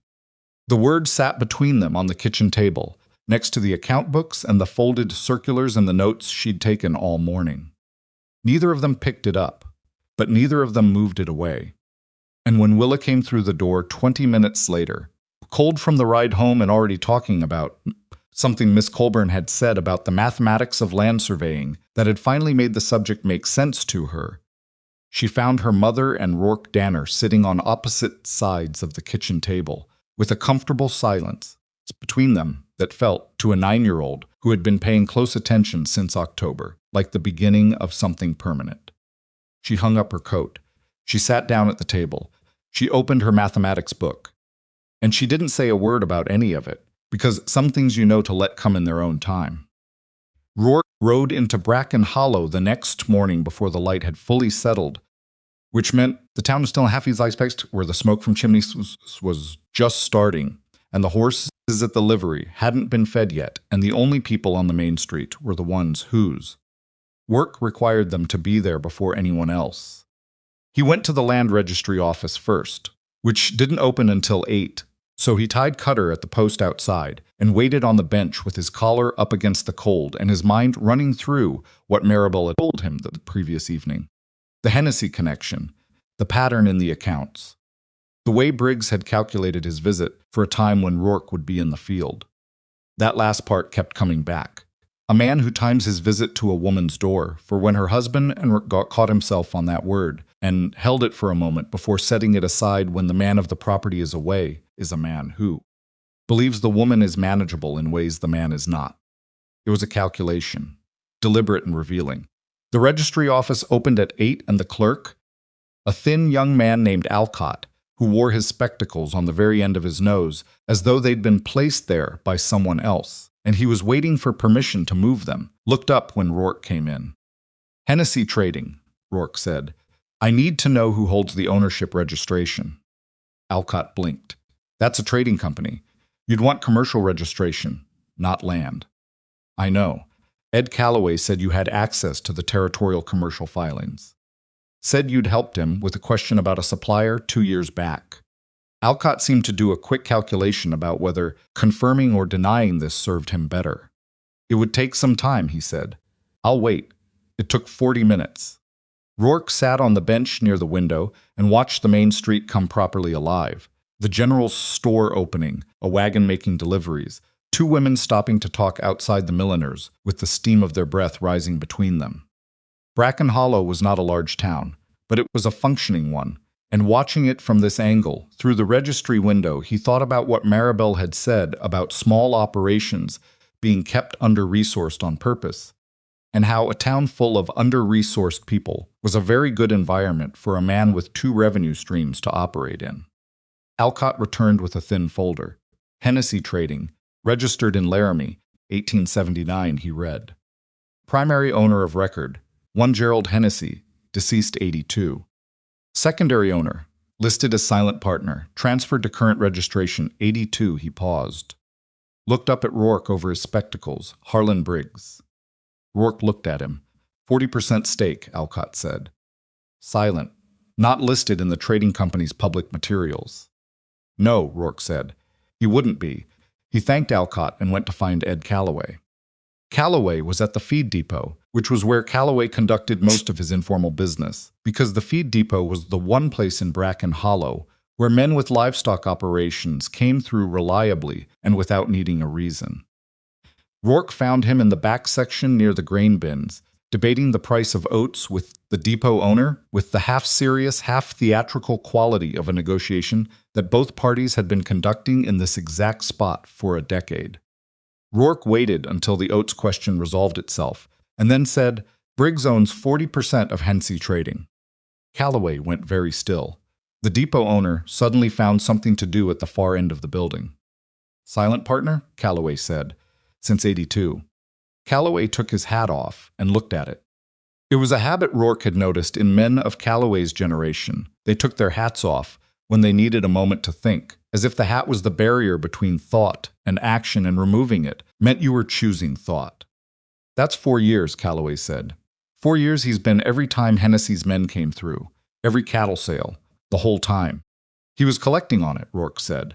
While collecting rent from people he kept too broke to do better. Calloway put his hat back on. He owns the cabin the Fenwicks were renting. I know. He issued that eviction notice himself. Personally, Calloway's voice had gone flat in the way voices go flat, when anger goes too deep for tone to carry it. She's living at your place because he threw her out. And the whole time he had money coming in from Hennessy, which was part of why she had no money to pay the rent with. It was a circle. Rourke had seen it the moment Maribel laid the numbers out, but hearing Calloway say it plainly made it more concrete, harder to hold at the abstract distance where it was just an accounting problem. "What do we do with this?" Calloway said. "We use it," Rourke said. "Carefully." "How carefully?" "Carefully enough that when we move forward with the combined sale, he can't stop it. And when we're done, what he's been doing is understood by enough people that he can't restart it quietly." Calloway looked at him. "You're talking about making it public." "I'm talking about making it true first," Rourke said. "Then we can discuss public." They talked for another 20 minutes, and then parted. And Rourke rode back to Ironwill with the territorial wind in his face and the particular tight feeling in his chest of a man who knows that the next weeks are going to require him to operate in ways he's not comfortable with, in rooms and conversations that require patience he doesn't naturally have. He'd do it anyway. Maribel had written 2 letters by the time he got home. Both were to cattle-buying firms in Cheyenne, and both were models of a particular kind of writing that Rourke had never been good at himself, precise and professional without being stiff, confident without overclaiming, laying out the proposition in terms that made it clearly worth the recipient's time to respond. She'd written them at the kitchen table while Toby sat on the floor beside her, conducting a lengthy negotiation with 2 wooden blocks that appeared to represent horses of differing temperaments. Rourke read both letters standing at the counter. "This one," he said, holding up the second. "The language here where you describe the combined lot size." "Too confident?" "Not confident enough." He set it down. "You're hedging. Britton and Harker aren't confirmed yet. But if you write as though they are, the buyer responds to a larger number." She looked at him. "That's not accurate. It's a projection." "There's a difference." She considered this with the expression she wore when she was deciding whether something was practical or dishonest, and which category it fell into mattered to her. "How close to confirmed are they?" she said. "Britton is confirmed." "Harker is meeting with you tomorrow," you said. "I said I'd ride to Harker's tomorrow." "You're not riding anywhere in December." Rourke. "Write Harker a letter. Ask him to come here. He walked 3 miles through a blizzard. He can ride 6 miles on a clear day." She pressed her lips together. He could see her calculating whether this was him being controlling about her health or him being practically correct about the logistics. "Fine," she said. "I'll write Harker." She picked up the letter. "And I'll keep the larger number as a projection." "Good." Toby looked up from his blocks. "Are the horses going to Cheyenne?" "Some of them," Rourke said. "Not Fern, not Fern." Toby returned to his blocks, apparently satisfied. Harker came 3 days later on a morning so clear and cold that the air felt almost brittle, like the sky had been pulled tight and you could hear it if you listened. He came on horseback and tied his animal at the post without being invited to and knocked once, and came in when Rourke opened the door, which was apparently the extent of his social ceremony. He sat at the kitchen table. He looked at Maribel. Maribel looked at him. "You figured out what the middlemen were doing," Harker said. "Yes," she said. "And Briggs's stake in Hennessy." "That took longer." "How?" She laid out the account books. Not all of them the relevant sections, organized by date, with her margin notes in the small, precise handwriting she used when she was working fast and didn't want to lose track of anything. Harker went through them slowly. He was not a fast reader, but he was a thorough one, and he asked 2 questions partway through that were good questions, the kind that meant he was following the logic rather than just the numbers. When he reached the end, he sat back. "My wool buyer is through Hennessy," he said. "Different arm of the same operation, different representative. But same company." "I thought it might be," Maribel said. "The purchase pattern in your region. I don't have the purchase records here," he said. "I know. But the regional circulars show Hennessy's wool pricing for the last 3 years against Laramie market. If your prices track what their circulars say they pay." She turned a page. "You've been losing approximately 9%. Harker looked at the page. He was quiet for long enough that Rourke, who was standing near the stove, began to wonder what the silence meant. Harker was not a readable man. "My wife is buried on that property," Harker said finally. "I've thought about selling 3 times in the last 5 years. Stayed because she's there. He paused. Losing 9% didn't help the math on staying. Nobody said anything. What do you need from me? Harker said to Maribel. Confirmation of your herd numbers, wool sheep, whatever you can bring to a combined lot. And a commitment to go directly to Laramie buyers, rather than Hennessy's representatives, when the time comes. When is that? Spring, April at the earliest, May more likely. The letters go to Cheyenne buyers this week. She paused. I need to know you're in before those letters go, because the numbers change if you're not. Harker looked at her steadily. You're running this. I'm doing the accounting. That's not what I said. He looked at Rourke briefly. She's running this. Rourke said yes. Harker looked back at Maribel. All right, he said. I'm in. He reached into his coat and produced a small worn notebook and opened it to a page of numbers. Herd count as of October. Write what you need, Maribel wrote. The meeting with all the ranchers happened on a Thursday in the middle of December, at Ironwill Ranch because it was the most central point, and because, as Calloway put it with characteristic plainness, the woman who'd done the work should be in the room where it got decided.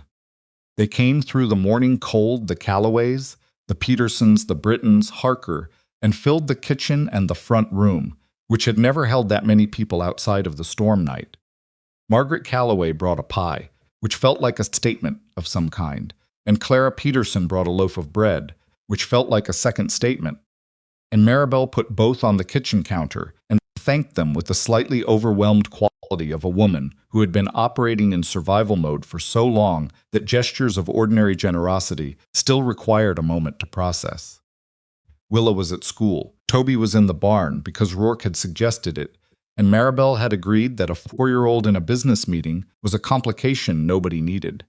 Toby had accepted this with the philosophical equanimity of a child who had been told something non-negotiable and decided Fern was a reasonable alternative.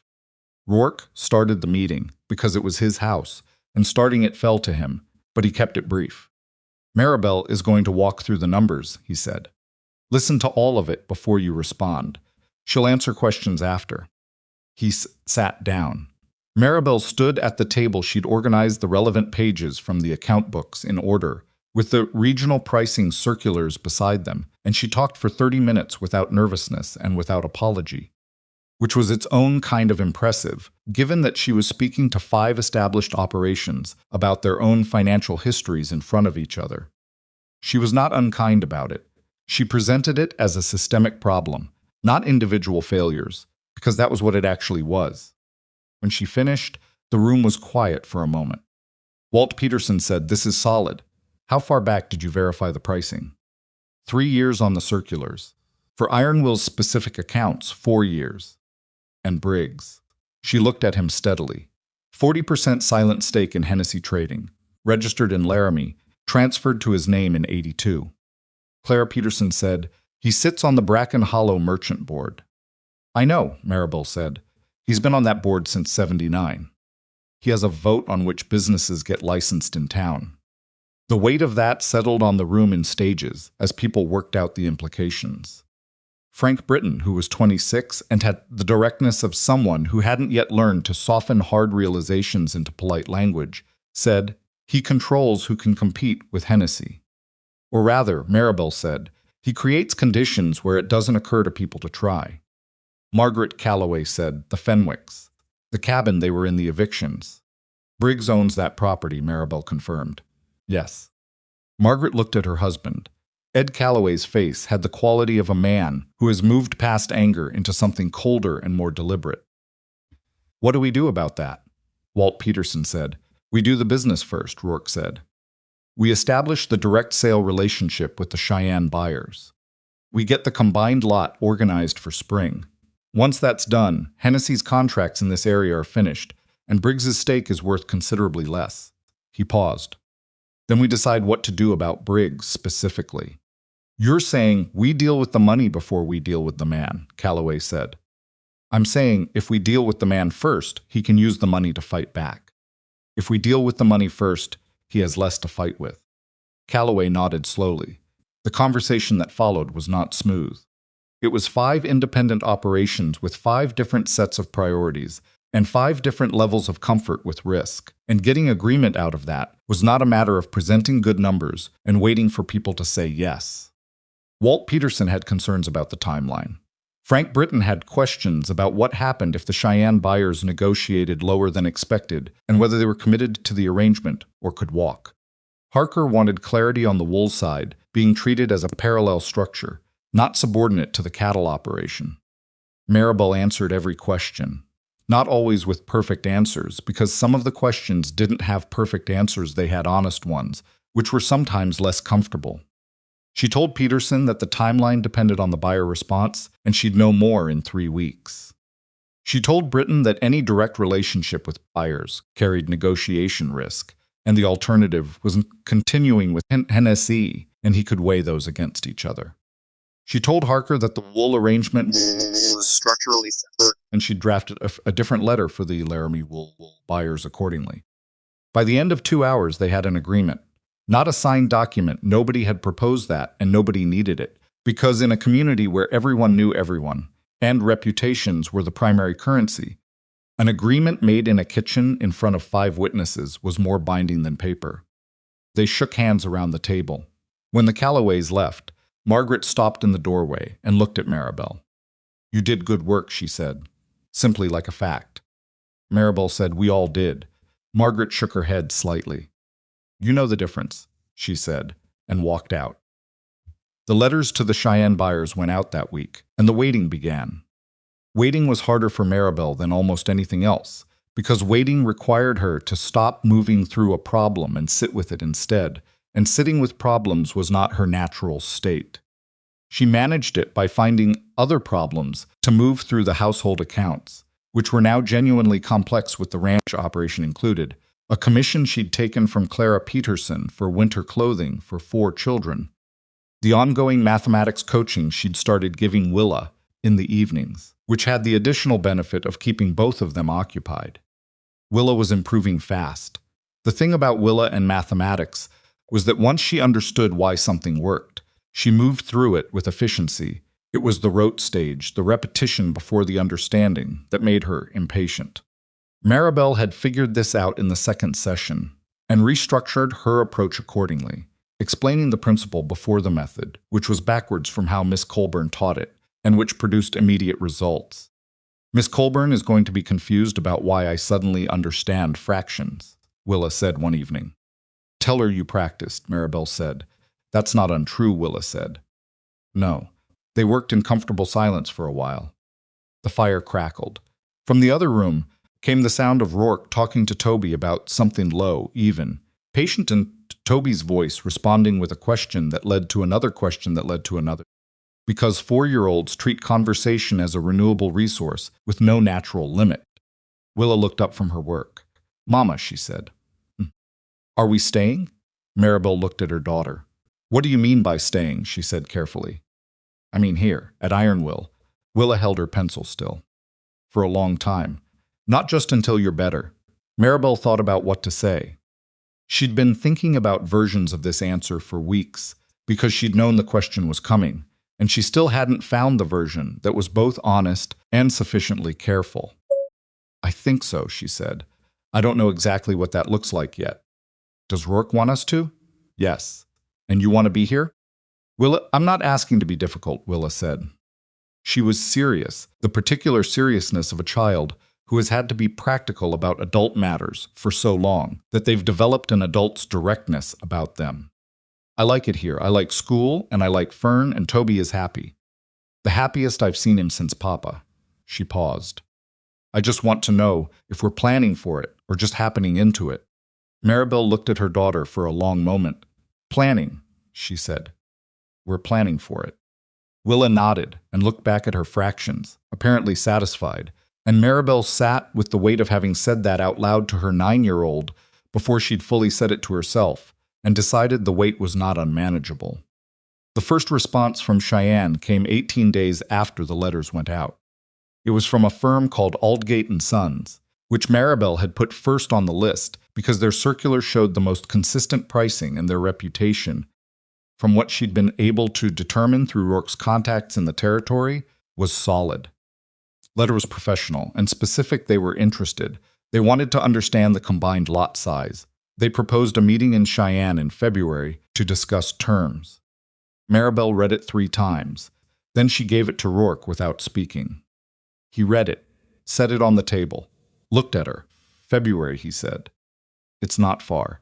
4 of us riding to Cheyenne in February is not a small thing. Not all 4 of us, she said, you and Calloway. You're the operation leads. I'll draft what you need to say, and the numbers you present. You shouldn't need me in the room. He looked at her steadily. I'd want you in the room.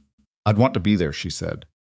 But a woman presenting business terms to a Cheyenne buying firm in February of 1884 is a complication you don't need when you're trying to close a deal. It was said without bitterness, just practically, the way she said most hard things.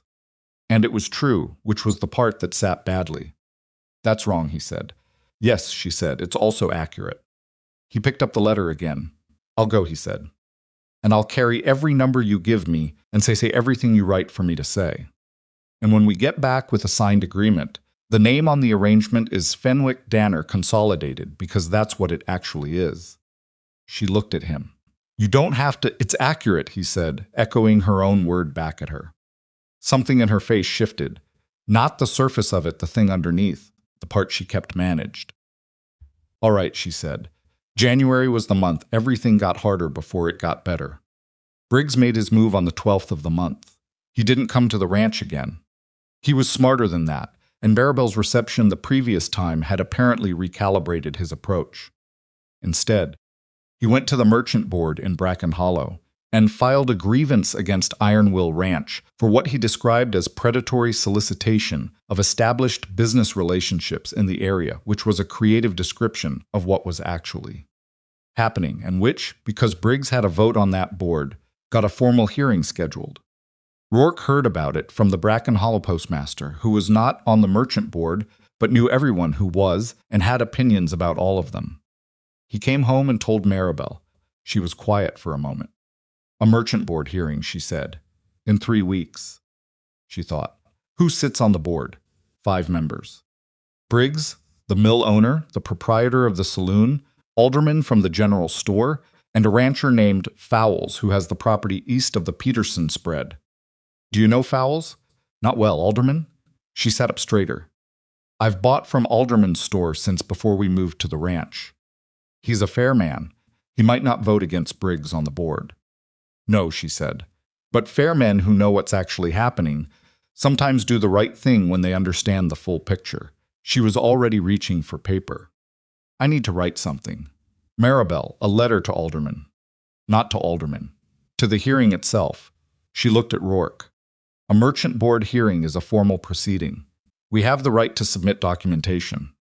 The account books, the Hennessy ownership records, the regional pricing data, all of it is relevant to whether what we're doing is predatory or whether Briggs's business arrangement is predatory. Rourke sat down across from her. You're going to make the case at the hearing, he said. We're going to make the case, she said. The Calloways, the Petersons, everyone who was in this kitchen in December. They should all submit documentation, and they should all be there. She started writing. She wrote for 2 hours that night, and 3 hours the following morning, and by the time the documentation was complete, it was 60 pages of organized, cross-referenced evidence that laid out clearly what Hennessy Trading's pricing had done to small operations in the area, what Briggs's silent stake meant in terms of his conflicts of interest on the merchant board, and what the combined ranching arrangement was actually designed to do. She had Rourke read it. He read it slowly. This is complete, he said. Is it clear? It's the clearest thing I've read since I don't know. It's very clear. The board members are not lawyers, she said.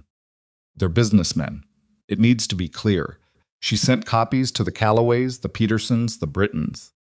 She wrote Harker a summary version, because Harker, she had learned, responded better to brevity than to thoroughness. All of them confirmed they'd be at the hearing. The hearing was held in the back room of the Bracken Hollow Town Hall, which was a room designed for storage that got pressed into service for official proceedings, because it was the large enclosed space in town that wasn't a saloon or a church. It had 12 chairs, a table at the front for the board, and a standing area at the back for whoever didn't get a chair. By the time the hearing started, every chair was taken, and a dozen more people were standing. Rourke had not expected that. He and Maribel had arrived early and taken seats near the front, and the Calloways were already there, and the Petersons, and Frank Britton with his wife. But the people who came in after shop owners, a couple of farmers from the Eastern Valley, 2 women whose husbands worked the smaller spreads. A man Rourke didn't recognize who turned out to be a land surveyor who'd had his own dealings with Hennessy's trading. In a different context they came because word had traveled in the way. Word always travels in small communities, fully and fast. Harlan Briggs sat at the board table with the other 4 members and looked at the room with an expression that started as composed and shifted slowly into something less certain as the chairs filled up. The board chair, the mill owner, a man named Treese, called the hearing to order. He read Briggs's grievance. Then Treese looked out at the room and said, "As a matter of procedural form, is there documentation submitted in response?" Rourke stood. "There is," he said, "and we'd like to present it." Treese looked at the stack of organized pages that Maribel had assembled copies for each board member, and at the room full of people, and made the decision that whatever Briggs had expected this to be, it was not going to be that. "Proceed," Treese said. Rourke presented the documentation. He was not a natural speaker in formal settings. He was too direct and too uninterested in rhetorical softening, but directness, it turned out, was what the room wanted. He laid out the Hennessy pricing data, the regional market comparison, Briggs's ownership stake, and the conflict of interest in clear, undecorated language. He had Maribel's written summary in front of him and deviated from it only when he was asked a question that required something beyond the numbers. Calloway spoke next. Then Clara Peterson, which surprised the board visibly, because a woman speaking in a formal proceeding in Bracken Hollow in 1884 was unusual enough that Treese had to decide in real time whether to permit it, and apparently concluded that the room's disposition made prohibition unwise. Clara Peterson was 51 years old and had been running a ranch household for 27 years and had no interest in being brief. She was thorough. Briggs attempted twice to interject, and both times Treese told him to wait his turn, and both times the room's silent pressure said the same thing. When Briggs finally spoke, he was composed but diminished. The authority he relied on was spatial and social, and the room had rearranged both. He described the combined ranching arrangement as anti-competitive, and Maribel, who was not formally speaking but had Rourke pass a note to the board chair, asked through that note whether a member with a 40% stake in an affected trading company could fairly vote on a matter concerning that company. Treese read the note. He looked at Briggs. Briggs said, "My business interests are not relevant to." "They seem relevant," Treese said mildly. "I'm going to ask you to recuse from the vote." The room was very quiet. Briggs sat back. The vote was 4-0 in favor of dismissing the grievance.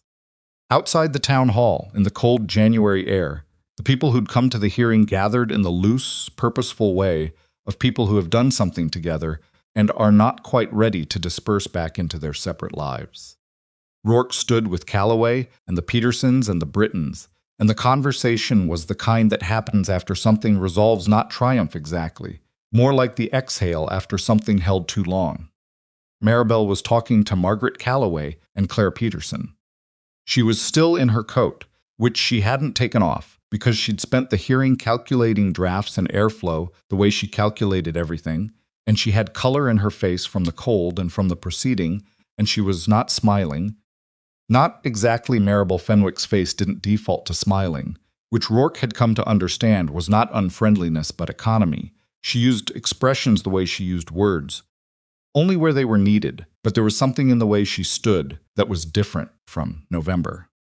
The held-together quality was still there, the composure, but it was resting on something solid now instead of bracing against a fall.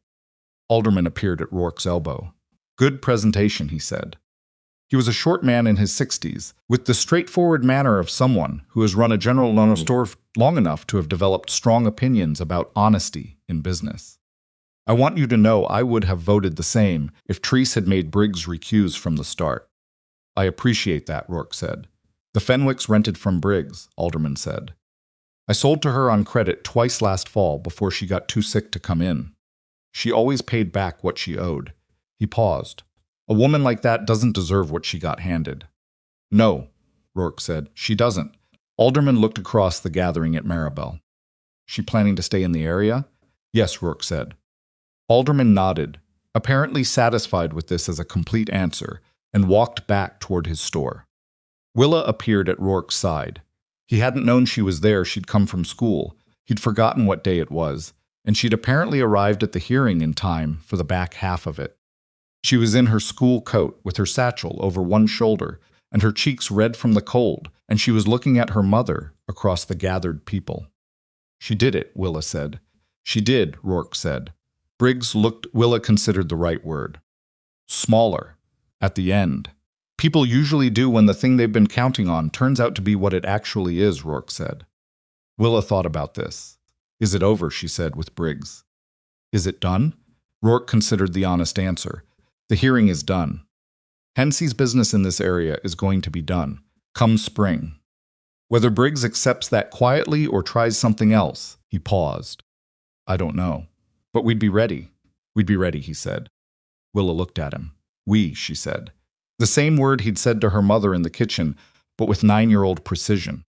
She was noting it, holding it up to see it clearly. We, Rourke confirmed. She looked back at her mother, and then at the gathered people of Bracken Hollow standing in the cold outside the town hall, and at the January sky above the buildings that was the hard, pale blue of deep winter, and she took a breath that was visible in the cold air. Okay, she said, good. And somewhere across town, in the barn at the livery, where Cutter was stabled for the day, a horse that had carried a lonely man into town on an October morning he hadn't planned to matter, stood in the warmth and ate hay, indifferent to all of it, which was probably the right response, and also probably the most honest one available.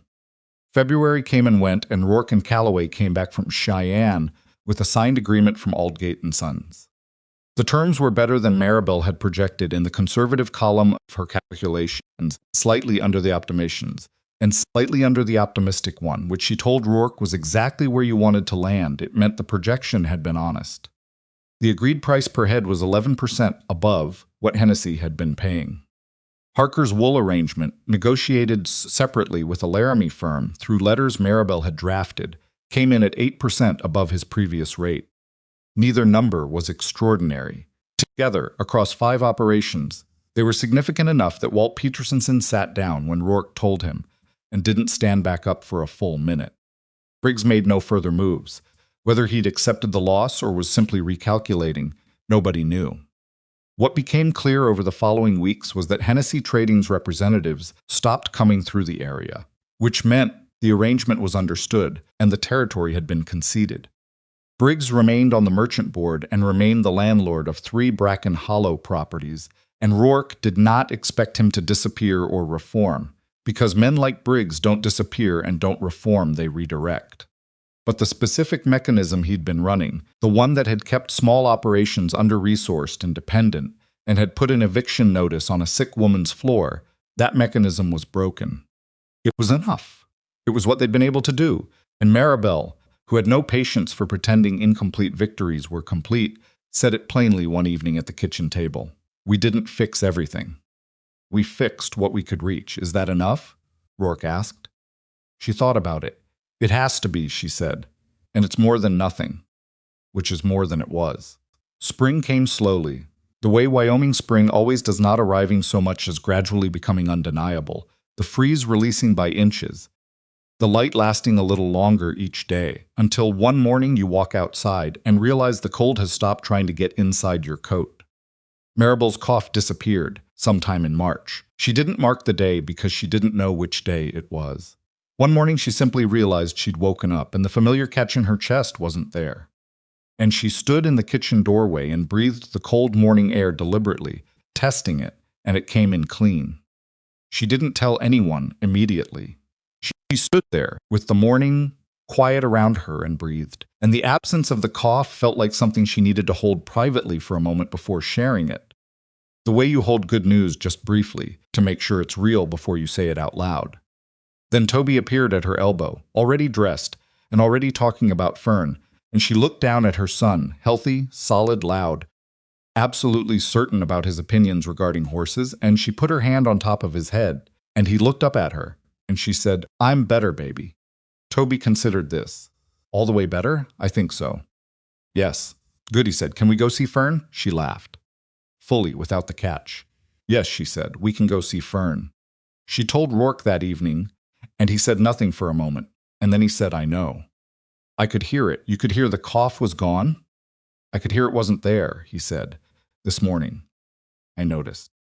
She looked at him across the table and thought about the fact that this man had been quietly tracking her breathing every morning without saying so, and she decided that was one of the more honest expressions of care she'd encountered in her life. More honest than speeches or gestures, and she did not know what to do with that entirely, but she knew she didn't want to be without it. "Rourke," she said. He looked at her. "That thing you said in November," she said. "About noticing.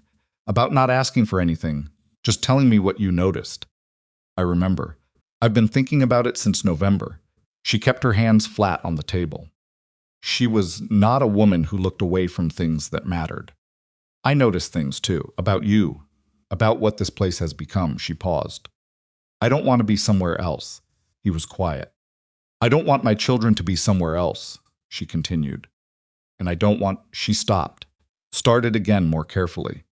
"I don't want to be standing at the edge of something and choosing not to step into it because I'm afraid of what it means." "What are you afraid it means?" he said. "That I'm starting again. That James is—" She pressed her lips together briefly. "He's not forgotten by doing this. That's not what it means. I know that, but I needed to know I knew it. Do you know it?" "Yes," she said. He looked at her directly with the straightforward, undeflecting quality that had unsettled her in October and didn't unsettle her anymore. "Then I'm going to ask you something," he said. "And I want you to know I've thought about this since November too, and I'm not asking because spring makes people feel like making promises. I'm asking because it's what I want, and I believe it's what makes sense, and I'm done pretending otherwise." She waited. He asked her. It was not elaborate. He was not an elaborate man. He asked her plainly, sitting at the kitchen table, with the evening light coming through the east window. And she thought about a sick October cabin, and a notice on the floor, and a stranger who crouched down on the general store steps, and said, "Show me where they are." She said yes. They were married in late June, in the yard at Ironwill Ranch, on a Saturday morning when the cottonwoods were fully leafed, and the air smelled like grass, and the territory was doing its brief, sincere version of beauty before the summer heat took over. The Callaways came. The Petersons came. The Brittons came, with their new baby who was 7 weeks old, and had opinions about outdoor ceremonies. Harker came, which surprised everyone, including Harker, apparently. Dr. Mercer came and stood in the back with his hands in his coat pockets, and the expression of a man who had some months ago recommended rest and warmth, and was pleased to see the prescription had been broadly followed. Willa stood beside her mother. Toby stood beside Rourke, because this had been non-negotiable from the moment Toby understood what was happening.